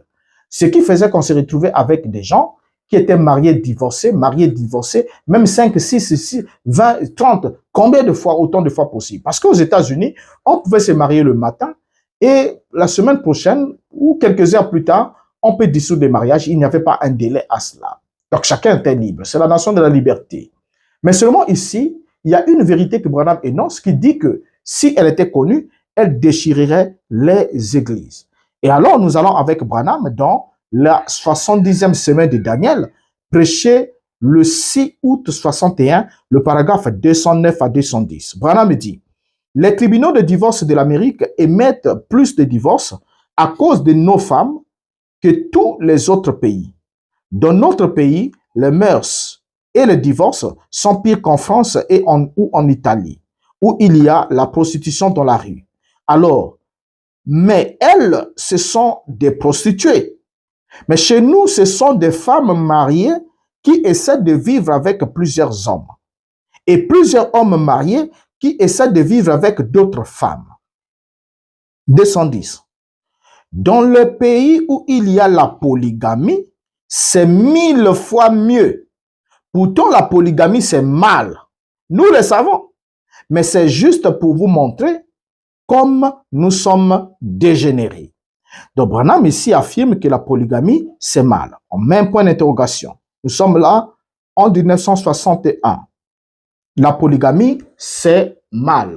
La question qu'on a à se poser pendant qu'on lit Branham, la polygamie, c'est mal. C'est Branham qui l'affirme. Mais il dit qu'il préférerait que la nation tout entière puisse être polygame. Le tribunal de divorce aurait moins de problèmes si la nation était polygame. Et Branham déplore le fait que même la France et l'Italie, là où la prostitution se déroule même dans la rue, là-bas, ils n'ont pas le même problème de divorce comme aux États-Unis. Vous voyez? Et il dit que dans les pays où la polygamie est pratiquée, c'est nettement mieux. C'est mieux dans quel cadre? Dans le cadre où il y a, selon Branham, moins d'adultère et moins de divorce. Donc, il y a là deux problèmes, le divorce et les adultères qui minaient les États-Unis selon la conception de William Branham. Ainsi, en 1962, Branham annonce l'impact du mariage et divorce en disant que si seulement il révélerait cela, chaque église qui recevrait cette parole sera démolie. Chaque église. Et cette révélation démolirait chaque église. Et Branham aussi va affirmer que les deux avis qui se partagent au sujet de la question du mariage, divorce et remariage, sur cette question, sont toutes les deux fausses. Dans la prédication, la parole parlée est la sémence originale, prêchée le 18 mars 62. Paragraphe 170, Branham dit, si seulement la vérité sur le mariage et le divorce était apportée dans la lumière de la parole, cela démolirait chaque église dans cette ville ou dans n'importe quelle autre ville, dans n'importe quelle autre cité qui essayerait de revenir là-dessus. Ils sont faux des deux côtés. Je peux prouver cela par la Bible. Les deux sont faux. Bon, si oui ou non, un homme doit faire ceci ou cela, ou une femme faire ceci ou cela, je ne vais pas le dire, car j'ai maintenant causé assez de confusion parmi eux. Voyez-vous, Jésus a dit, laissez-le. Si un aveugle conduit un aveugle, pourquoi cela? Il ferait simplement des histoires à ce sujet. Il ne le croirait pas. S'il était né pour la vie éternelle, il croirait la parole. C'est vrai. S'ils ne le font pas, Dieu se manifestera lui-même à eux. S'ils ne le croient pas, eh bien, ils ne le croiront pas, c'est tout.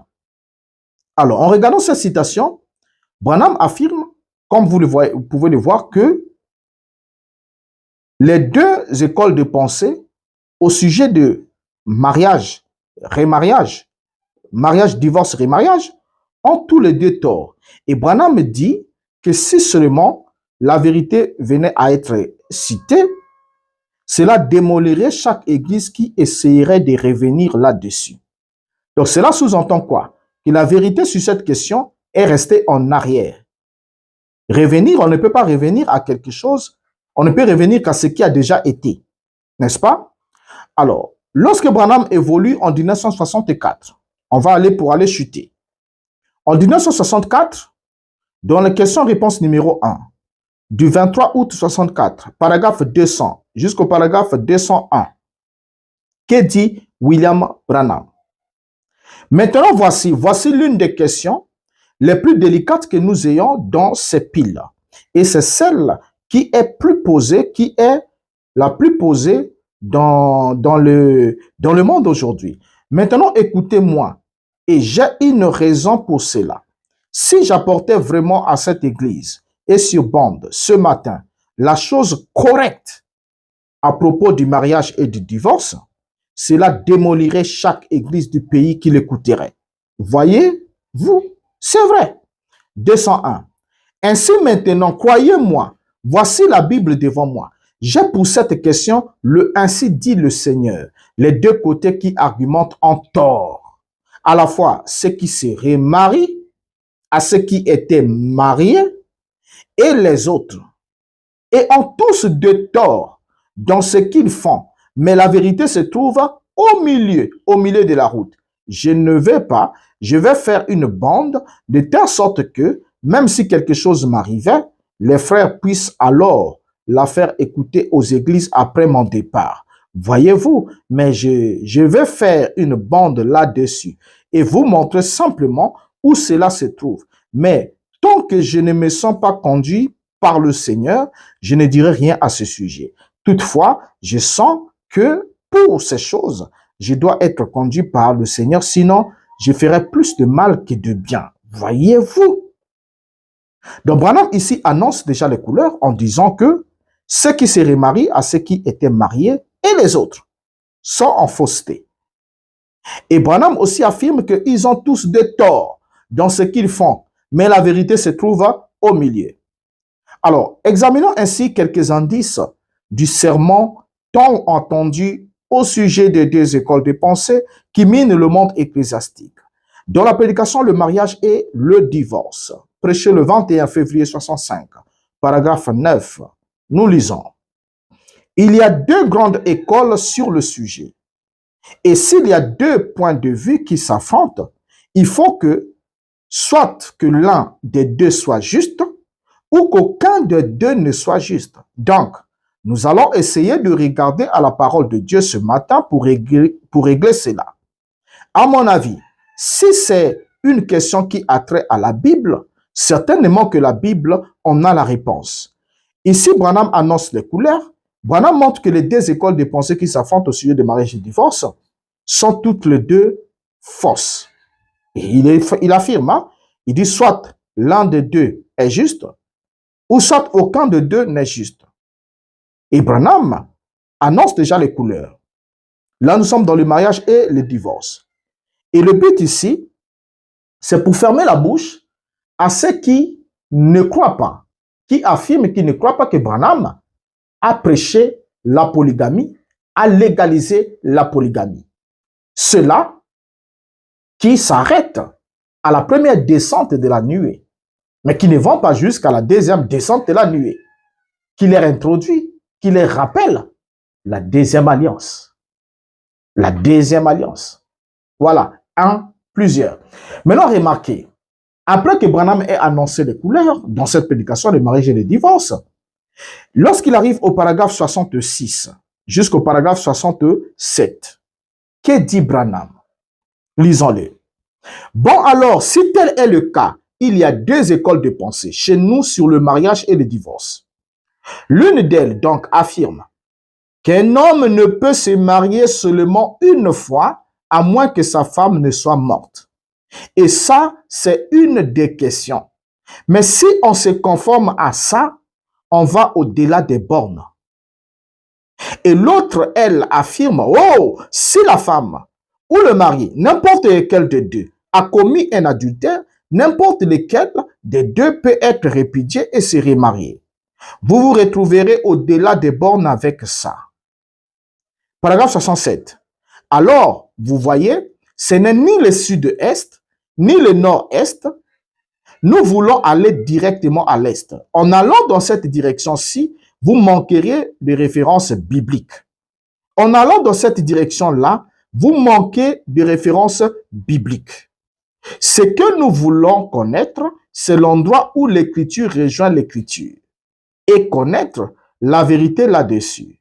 Ils prennent chacun une direction différente et ils ne parviennent pas à trouver la réponse correcte. Mais il faut pourtant qu'il y ait une réponse. Bien, chers amis, c'est là où Branham a tout dit. Branham dit tout ici. Branham commence, il dit, il y a deux écoles de pensée. Chez nous, sur le mariage et le divorce.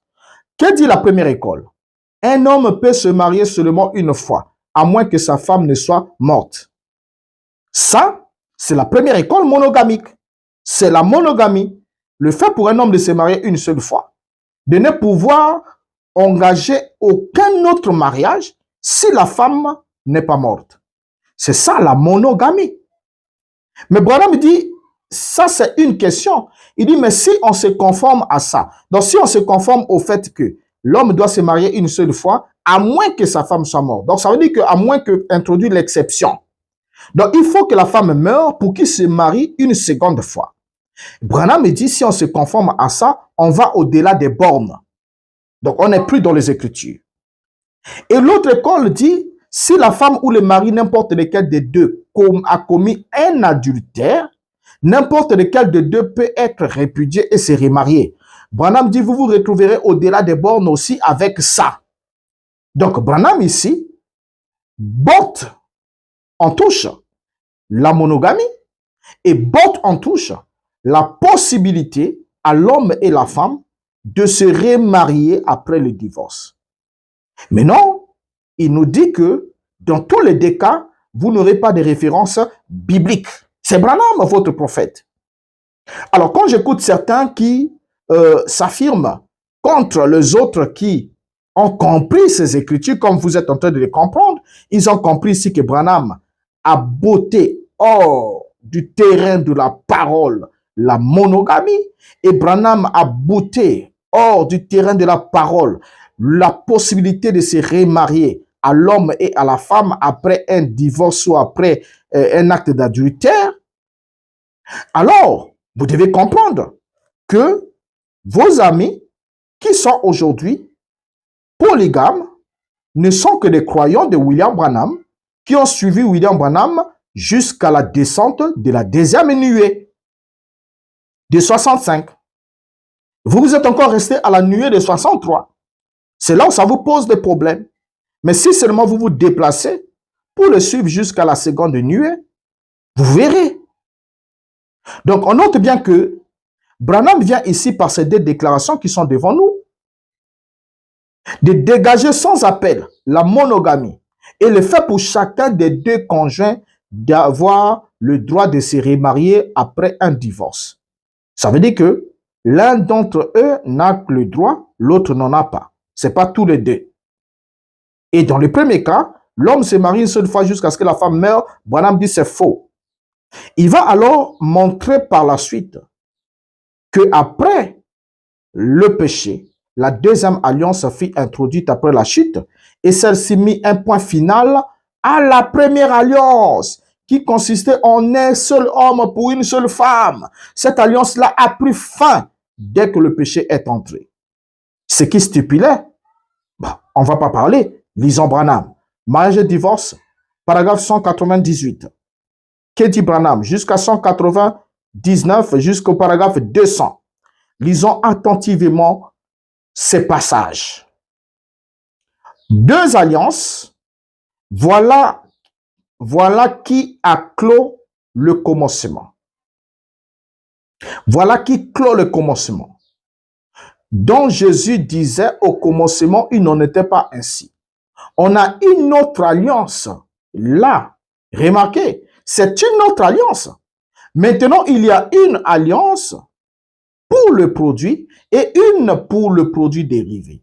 Remarquez, la chute a entraîné dans la détresse et la mort toutes les créatures de la création, a entraîné un changement dans toute la nature. Maintenant, remarquons ce dont Jésus parlait.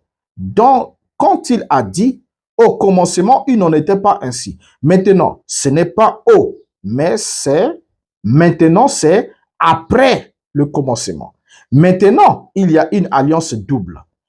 Et Dieu a dû faire une alliance à cause de ça une autre alliance. Paragraphe 199. Au départ, il n'y avait qu'une alliance. Adam et Ève étaient égaux, un homme et une femme. Or, la femme a péché.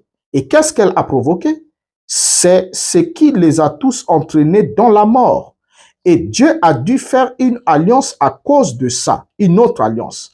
La voilà, ici même, dans Genèse 3,16. Il a fait une autre alliance. Paragraphe 200.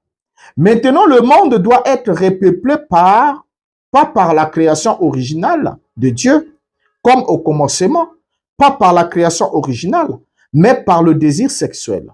Bon, voilà qui met le point final au commencement. N'est-ce pas? Au commencement, il n'y avait qu'un seul homme et une seule femme, un mâle et une femelle. Mais une fois qu'elle a traversé la ligne et qu'elle a introduit ses péchés, voilà que maintenant, le monde doit être repeuplé de nouveau par le sexe. Pas par la création, par le sexe. Vous voyez ce qu'il en est de la femme. Maintenant, bon, mais c'est par ce moyen-là que le monde est peuplé aujourd'hui à travers les femmes. Alors, donc, notons ensemble que Branham dit que l'entrée du péché mit un point final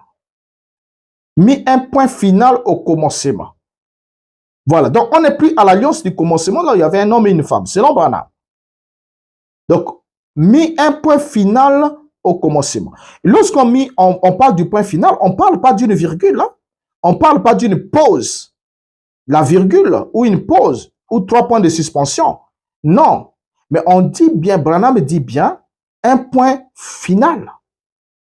C'est pas moi qui l'ai dit. Il dit, bon, voilà qui met le point final au commencement. Quel commencement? Au commencement où il n'y avait qu'un seul homme pour une seule femme. Branham dit, ça met un point final. Et quand on parle du point final, cela signifie que c'est un point ultime et définitif. Ultime qui veut dire ce qui marque la fin d'une chose. Définitive, c'est-à-dire qui a un caractère final et sur lequel on ne reviendra pas. Alors, dans le paragraphe 202, Branham ajoute, or, vous voyez ensuite, après le commencement, quelque chose d'autre a été introduit. Or, ceci va vous donner un choc. Êtes-vous fatigué? L'Assemblée dit non. Restez assis tranquillement encore un petit peu. Qu'est-ce qui va donner un choc à cette Assemblée? Qu'est-ce qui va leur donner un choc? Déjà, Branham leur apprend que l'alliance du commencement a connu un point final. Et quelque chose d'autre a été introduit. Au paragraphe 203, il dit, ensuite, quand l'alliance double de l'homme et de la femme a été faite par le sexe, une alliance complètement différente, pas l'alliance originale, mais une autre alliance. Maintenant, qu'est-ce qui est introduit? La polygamie partout. Donc, après le commencement, la polygamie a été introduite, à la fois chez l'homme et chez les animaux. Après le commencement, la chute. Voilà que Dieu maintenant, en second lieu, met de nouveau en place une nouvelle nature par le sexe. Dieu a créé la première sans le sexe. Le croyez-vous? L'Assemblée dit Amen. Maintenant, il s'agit d'une autre alliance avec la nature. Il la met à un autre rang par le sexe. La deuxième alliance. Un mâle, beaucoup de femelles. Un cerf, tout un harem de biches. Pas vrai? Un taureau, tout un troupeau de bétail. Des vaches, un coq, une basse-cour pleine de poules. Pas vrai? Un David, selon son cœur, avec 500 femmes et 100 enfants qui lui naissaient chaque année, des femmes différentes. Un homme selon le cœur de Dieu. Un Salomon avec 1000 femmes. Mais remarquez là, au commencement, il n'en était pas ainsi. Mais maintenant, on est après le commencement. La femme a fait cette chose-là, alors elle devient simplement ce qu'elle est maintenant. Voyez? Alors, voyez la conclusion de William Branham. La conclusion de William Branham est forte. La femme a fait cette chose-là, elle devient ce qu'elle est maintenant. Et là, ça n'a pas besoin d'explication. Cette déclaration de Branham n'a pas besoin d'explication. Donc, on comprend clairement, de façon limpide, Dieu a introduit la polygamie en introduisant la nouvelle alliance après la chute de la femme. Et selon Branham ici, la polygamie est introduite pour exprimer la domination de l'homme sur la femme, parce que la nouvelle alliance qu'il énonce dans Genèse 3,16, c'est « Tu enfanteras avec douleur, tous tes désirs te porteront vers ton mari, mais celui-ci dominera sur toi. » Et c'est ça. Maintenant, l'expression de la domination de l'homme sur la femme est exprimée par la capacité que l'homme a de s'ajouter une autre femme. C'est ce que Branham est en train d'enseigner ici. Et cette doctrine qu'il enseigne ici, c'est ce qu'il a repris dans la poubelle des Mormons lorsqu'ils croyaient encore à cela. Ils avaient montré par là que l'homme et la femme avaient reçu des alliances différentes. L'homme pouvait s'ajouter une vierge, mais la femme ne pouvait pas devenir celle d'un autre homme aussi longtemps que son mari vit. Donc, vous voyez bien que cette polygamie qui a été introduite selon Branham, certains disent que la polygamie a été introduite, mais quand on arrive à la croix, elle doit prendre fin. Ils sont tous d'accord, croyons du message de Branham. Vous êtes tous d'accord avec William Branham que quelque chose de nouveau a été introduit. La polygamie a été introduite partout, selon Branham. Hein? Mais non, si la polygamie est introduite partout par Dieu, ce n'est pas le diable qui l'a introduit. Je vous le rappelle à vous, croyants du message, vous qui aimez faire un peu de petites casquettes, parce que parmi vous, on vous connaît. On vous connaît lorsque vous tapez sur la monogamie. En public, vous tapez sur la monogamie. Et après, les histoires qu'on apprend sur vous sont des histoires horribles. Horribles.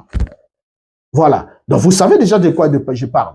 C'est des choses horribles qu'on entend sur vous. Vous voyez? Mais les autres, ils disent qu'ils croient à la polygamie. Ils ne peuvent pas supporter de rester avec une seule. Ils savent comment ils s'arrangent là-bas pour s'ajouter des femmes. Ils savent. Mais ils disent croire à ce que Branham a dit. Et vous vous dites que vous êtes aussi croyant du message de Branham, mais vous ne croyez pas. Mais pourtant, Branham dit que la polygamie a été introduite partout, chez l'homme autant que chez les animaux. C'est Branham qui vous l'a dit. Maintenant, le problème, c'est que pour certains d'entre vous, vous dites oui, c'est normal qu'il y ait la polygamie parce que le cœur de l'homme n'était pas encore changé. Selon votre interprétation. Et vous avez dit que cette polygamie qui a été introduite partout va prendre fin à la croix. Donc après la crucifixion, elle devait en fait prendre fin, puisque la polygamie est la conséquence du péché. Maintenant, si Christ a payé le prix pour ôter le péché, comment est-ce qu'il a réglé le problème du péché et n'a pas réglé les conséquences du péché? Mort la bête, mort le venin. C'est un principe simple. Si je suis dans une position parce que j'ai péché, mais si la cause est ôtée, les conséquences disparaissent. Parce que les conséquences n'existent pas sans la cause. C'est la cause qui produit les conséquences. Donc si la polygamie, la domination de l'homme sur la femme, était l'expression de la punition de Dieu sur la femme à cause du fait qu'elle a fait entrer, prétendument selon Branham, hein, la Bible ne dit pas que le péché est rentré par la femme, la Bible dit que le péché est rentré par l'homme, parce que c'est à l'homme que Dieu avait donné l'instruction de ne pas manger de l'arbre. L'homme était libre de s'affirmer en tant qu'homme, de ne pas écouter sa femme, tout comme la femme était libre de ne pas écouter le serpent. Mais Branham a une autre lecture. Alors, le péché a emmené la polygamie partout. Et selon certains croyants du message, Christ, en mourant sur la croix, avait mis fin à cette alliance. Mais ce n'est pas de cet avis qu'est Branham. Cette nuée qui est descendue sous la forme de l'entonnoir. Et vous savez que l'entonnoir, c'est la forme de la matrice féminine, pour révéler le mariage et le divorce. Donc, un pour plusieurs. Et ça, je n'ai pas le temps de vous décrire ça, parce que Branham vous donne ce symbole-là, il sait pourquoi il vous le donne. Alors, lorsque Branham prêche sur le mariage et le divorce, posez la question à Branham. La nouvelle disposition qui a été introduite autant chez l'homme que chez les animaux va durer jusqu'à quand? C'est ça. C'est lui qui doit vous dire, parce que tout ce qui a un commencement a une fin. Ce n'est pas une disposition éternelle. Donc, elle doit avoir un commencement, elle a une fin. C'est chez le Mormon où la disposition était jusque dans l'autre monde. Chez le Mormon, c'est ça. Et les gens qui se marient dans ces principes-là, selon cette loi, se reproduisent non seulement pour mettre au monde des êtres humains, mais ils reproduisent aussi des âmes spirituellement. C'est l'enseignement des mamans. On n'est pas là-bas. Maintenant, regardez. Comme Branham, on va l'interroger jusqu'à quand cette disposition doit durer. Parce qu'on est tous d'accord que selon cette citation de Branham, la polygamie a été introduite partout, chez les hommes comme chez les animaux, et Branham vous a même donné des détails. Coq, plusieurs poules. Hein? Donc chez les animaux, c'est ça. Un mâle, plusieurs femelles. Donc un homme, il vous a pris l'exemple, un David, 500 femmes. Bon, il n'y a pas 500 femmes, on en a déjà parlé. Il n'a pas eu 500 femmes. Et Branham dit, et 100 enfants qui lui naissaient chaque année. Faux. On connaît le nombre des enfants de David. Même Salomon, que la Bible rapporte d'avoir eu 1000 femmes, donc 700 femmes ou 300 femmes, 700 concubines, la Bible nous rapporte qu'il a eu un seul fils. Est-ce que vous pouvez imaginer ça? C'est un seul fils, hein? Salomon n'a pas eu 2 fils. Voilà. Donc ça, vous pouvez vérifier dans la Bible, vous allez vous en rendre compte. Ensuite, vous allez vous interroger, à quoi lui servaient toutes ces femmes-là, si ces derniers n'ont pu avoir qu'un seul fils? Alors, là n'est pas notre sujet. Maintenant, ici,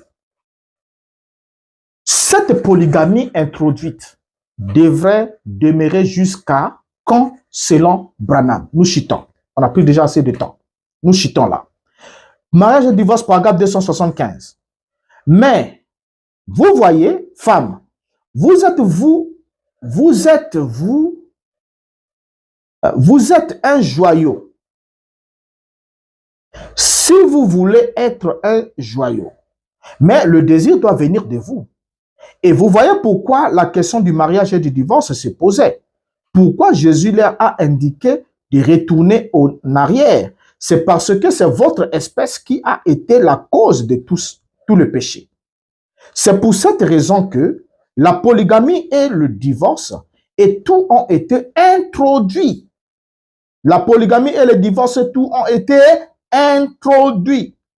Au commencement, il n'en était pas ainsi. Il n'en sera pas ainsi dans l'autre monde là-bas. Est-ce que Branham dit il n'en est plus ainsi maintenant? Parce qu'on est après la croix? Non. Branham dit que c'est pour cette raison que la polygamie et le divorce et tout ont été introduits. Donc, s'il y a le divorce, c'est parce que le péché était entré. Quand le péché est entré, Branham dit, Dieu a introduit la polygamie et le divorce. Et tout. C'est Branham. Alors, question. Est-ce que les gens divorcent-ils encore aujourd'hui? Est-ce qu'après la croix, les gens divorcent? Si la réponse est oui, cela veut dire que la polygamie aussi est là. Parce que l'un ne peut pas être sans l'autre. Donc, la polygamie et le divorce ont été introduits par Dieu. Ont été introduits par Dieu. Selon Branham, c'est pas moi. C'est pas moi qui le dis, mais c'est Branham. Nous sommes là en train de le lire.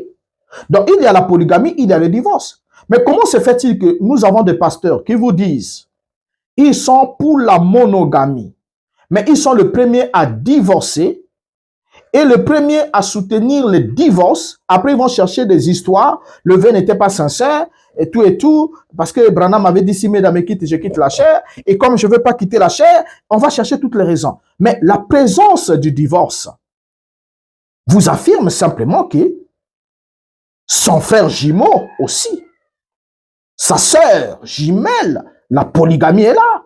Le divorce, c'est les mâles. La polygamie, c'est la femelle. Ce sont des jumeaux qui ont été introduits selon l'enseignement de Branham. Donc, dis s'il vous plaît, vous ne croyez pas le message de Branham. À un certain moment, arrêtez de continuer à mentir à ces enfants. Vous devez être capable d'assumer. Ou vous croyez que le message de Branham est vrai et vous le vivez comme Branham l'a dit.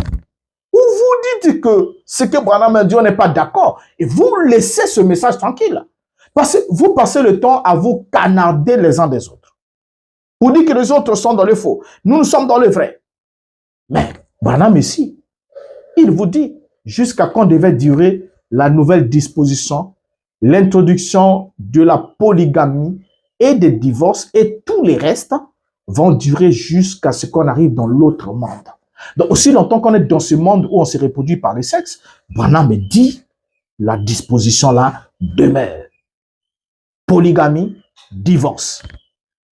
Voilà. Donc, selon Branham, l'homme épouse autant qu'il veut.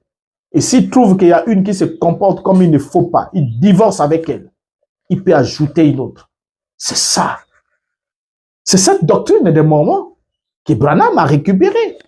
Jeté dans la poubelle des Mormons que Branham, en tant qu'un ébroueur, a récupéré. Et c'est ce qu'il a enseigné. C'est ce que le Pierre Casse et les autres ont suivi. Il menace la femme. Il dit, je vais ajouter une autre. La femme doit dire oui. Si la femme dit non, il dit, mais de toute façon, je peux te chasser, je joute une et puis j'ajoute une autre encore. Ou tu es d'accord ou tu te pars. La pauvre, elle n'est plus à la fleur de l'âge. Elle a déjà tout donné à cet homme, qu'il a déjà massé, qu'il a sucé, qui a fait tout, qui lui a tout enlevé, de ce qu'elle pouvait avoir de vertu pour donner à un homme. Qu'est-ce qu'elle fait? Elle baisse la tête. Parce qu'on dit que c'est Branham qui l'a dit. Mais de l'autre côté, il y en a qui font le fanfaron pour dire Branham n'a pas dit ça. Traitons les autres qui sont allés jusqu'à la deuxième nuée d'être des cochons, ainsi de suite. Mais sans savoir que Branham l'a dit avant 63, avant 65. Quand il a parlé de la vie des cochons, il l'a dit avant, mais quand il a voulu changer d'avis, et vous savez toujours que Branham emmenait toujours quelque chose de mystérieux pour changer son point de vue. Maintenant, lorsque Branham affirme ici que cette disposition doit durer jusqu'à ce qu'on arrive dans l'autre monde là-bas, pas ici, là-bas. Voilà, c'est dans l'autre monde là-bas qu'il doit y avoir un homme pour une femme. Mais ici, non, c'est Branham, c'est pas moi.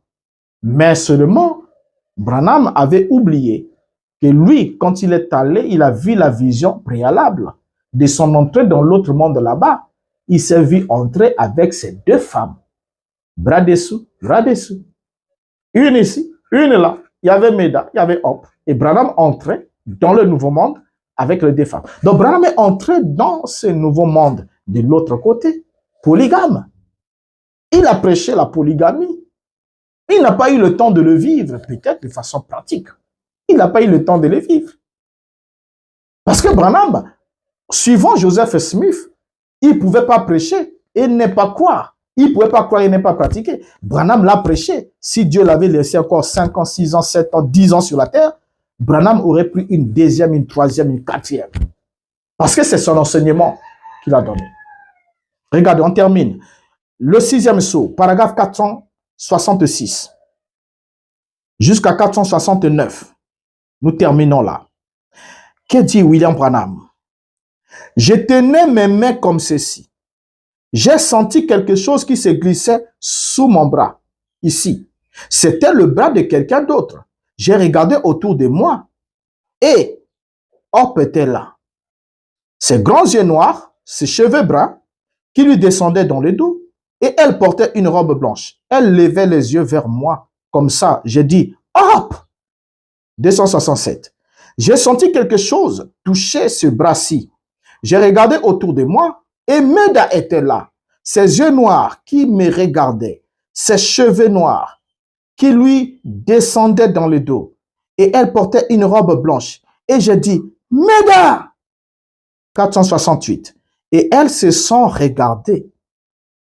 Vous savez comme ça, elles se sont appuyées à mon bras et nous sommes partis pour la maison. 469. Je me suis réveillé. Oh, je me suis réveillé. Et je me suis levé. Je me suis assis dans un fauteuil. Et j'ai pleuré. Vous savez, je me disais, oh Dieu, j'espère que c'est comme ça que ça se passera. Toutes les deux mes compagnes dans cette vie. Et elles m'ont donné des enfants. Et ainsi de suite. Et nous voici, faisons notre entrée dans le nouveau monde. Oh là là, où se trouve la perfection et tout? Non, rien. Branham, hein? C'est Branham. Hein? Branham, hein? Là, Branham voit son entrée dans le nouveau monde. Avec une à gauche, une à droite. Donc Branham vient ici de nous montrer que la polygamie fut introduite après le commencement et demeurera jusque dans l'autre monde là-bas. Car jusqu'à présent, l'homme vit dans l'alliance du sexe et le coq gère toujours sa basse cour des poules, comme le lion gère son troupeau de lionnes. Ainsi, la vidéo risquerait d'être très longue s'il faut s'attarder sur chaque aspect de cette question sur la polygamie prêchée par William Branham. Je vais sûrement revenir sur la question du concubinage. Concubinage. Parce que notons ensemble que la polygamie, comme Branham dit, la polygamie a été introduite, ainsi que le divorce et tout les restes. Dans tous les restes, là, vous mettez quoi dedans? Qu'est-ce que vous mettez dedans? Je vais vous apprendre une chose en revenant au prochain numéro. Et vous allez vous rendre compte que soit vous croyez à Branham, soit vous quittez Branham. Il n'y a plus de demi-mesure sur ça. Et votre hypocrisie sera dévoilée. Parce que quand vous dites que nous croyons au message, mais si vous le croyez, vous devez le vivre. Si vous le croyez, vous devez le vivre. Voyez? Alors donc, le but pour moi ici, en faisant ce numéro, c'est de montrer à l'opinion publique et aux croyants du message du temps de la fin que Branham lui-même est l'auteur de la polygamie que soutiennent ses disciples en désaccord avec les autres. Et cette doctrine de Branham sur la polygamie, comme nous l'avons démontré, est une doctrine qu'il a puisée chez ses amis les Mormons. Pas chez eux, mais dans leur poubelle. Dans la poubelle. Parce que les Mormons ont inventé cette doctrine, les Mormons l'ont pratiquée, les Mormons l'ont abrogée. Et Branham est allé ouvrir cette poubelle nauséabonde de l'histoire et l'a récupérée, l'a mis sur le tapis avec le label de l'Ainsi dit le Seigneur. Regardez les dégâts que cela est en train de causer. Ainsi dit, ceux qui combattent la polygamie sont des soi-disant croyants du message du temps de la fin qui se sont arrêtés à la première nuée de 63. Mais ceux qui sont des véritables croyants, qui sont allés jusqu'à la deuxième nuée, sont effectivement ceux qui acceptent, même s'ils ne peuvent pas s'ajouter des femmes, mais qui croient que Branham a dit la vérité. Et dès qu'ils en ont les moyens et les dispositions, ils vont s'ajouter des femmes. Si madame ne veut pas, on la fout dehors. Et ensuite, on prend une autre. Et du coup, vous comprenez que la femme dans le message de Branham n'est pas appréciée dans sa juste valeur. Et dans la prédication mariage et divorce, vous allez voir comment Branham parle de la femme. Il dit, c'est à cause de ce que tu as fait, ce que votre espèce a fait au commencement, que les choses en sont maintenant ainsi. Donc, une façon de dire, vous devez supporter cette disposition-là. Que ça vous plaise ou pas, que ça pique ou pas, mais supportez-la. Parce que c'est comme ça. Alors, je vais terminer en disant ceci. Nous ne vivons pas sous la première alliance, alliance qui était régie par un sacerdoce. Et nous sommes dans l'alliance de l'esprit. Dans l'alliance de l'esprit, nous ne sommes pas trop attachés à la chair. C'est ça. Dans l'alliance de l'esprit, on n'est pas trop attaché à la chair. Je reviendrai pour donner la lecture biblique sur d'abord le message de Branham et le concubinage. Et ensuite, nous parlerons de la position que doit avoir le croyant à la lumière des Écritures. Et vous verrez, et vous comprendrez, que le message de William Branham est tout, sauf une gamme, en fait, est une gamme de confusions. Parce que Branham me dit, si j'en parle, j'ai déjà sémé plusieurs confusions parmi eux. Donc, chaque fois que Branham s'exprimait, ce n'est pas pour apporter un éclairage distinct. Mais Branham sémait plus la confusion, le désordre dans les esprits des gens. Et ce qui fait qu'il a laissé un héritage confus, où ça se canarde. Et pendant ce temps, nous les observons. Et nous disons à ceux que Dieu a connus d'avance de quitter les bateaux pour ne pas faire naufrage avec ces derniers. C'était votre frère Renaud Boris Mbota, ex-pasteur du message du temps de la fin. Merci d'avoir suivi jusqu'ici. Je vous dis au revoir. À la prochaine.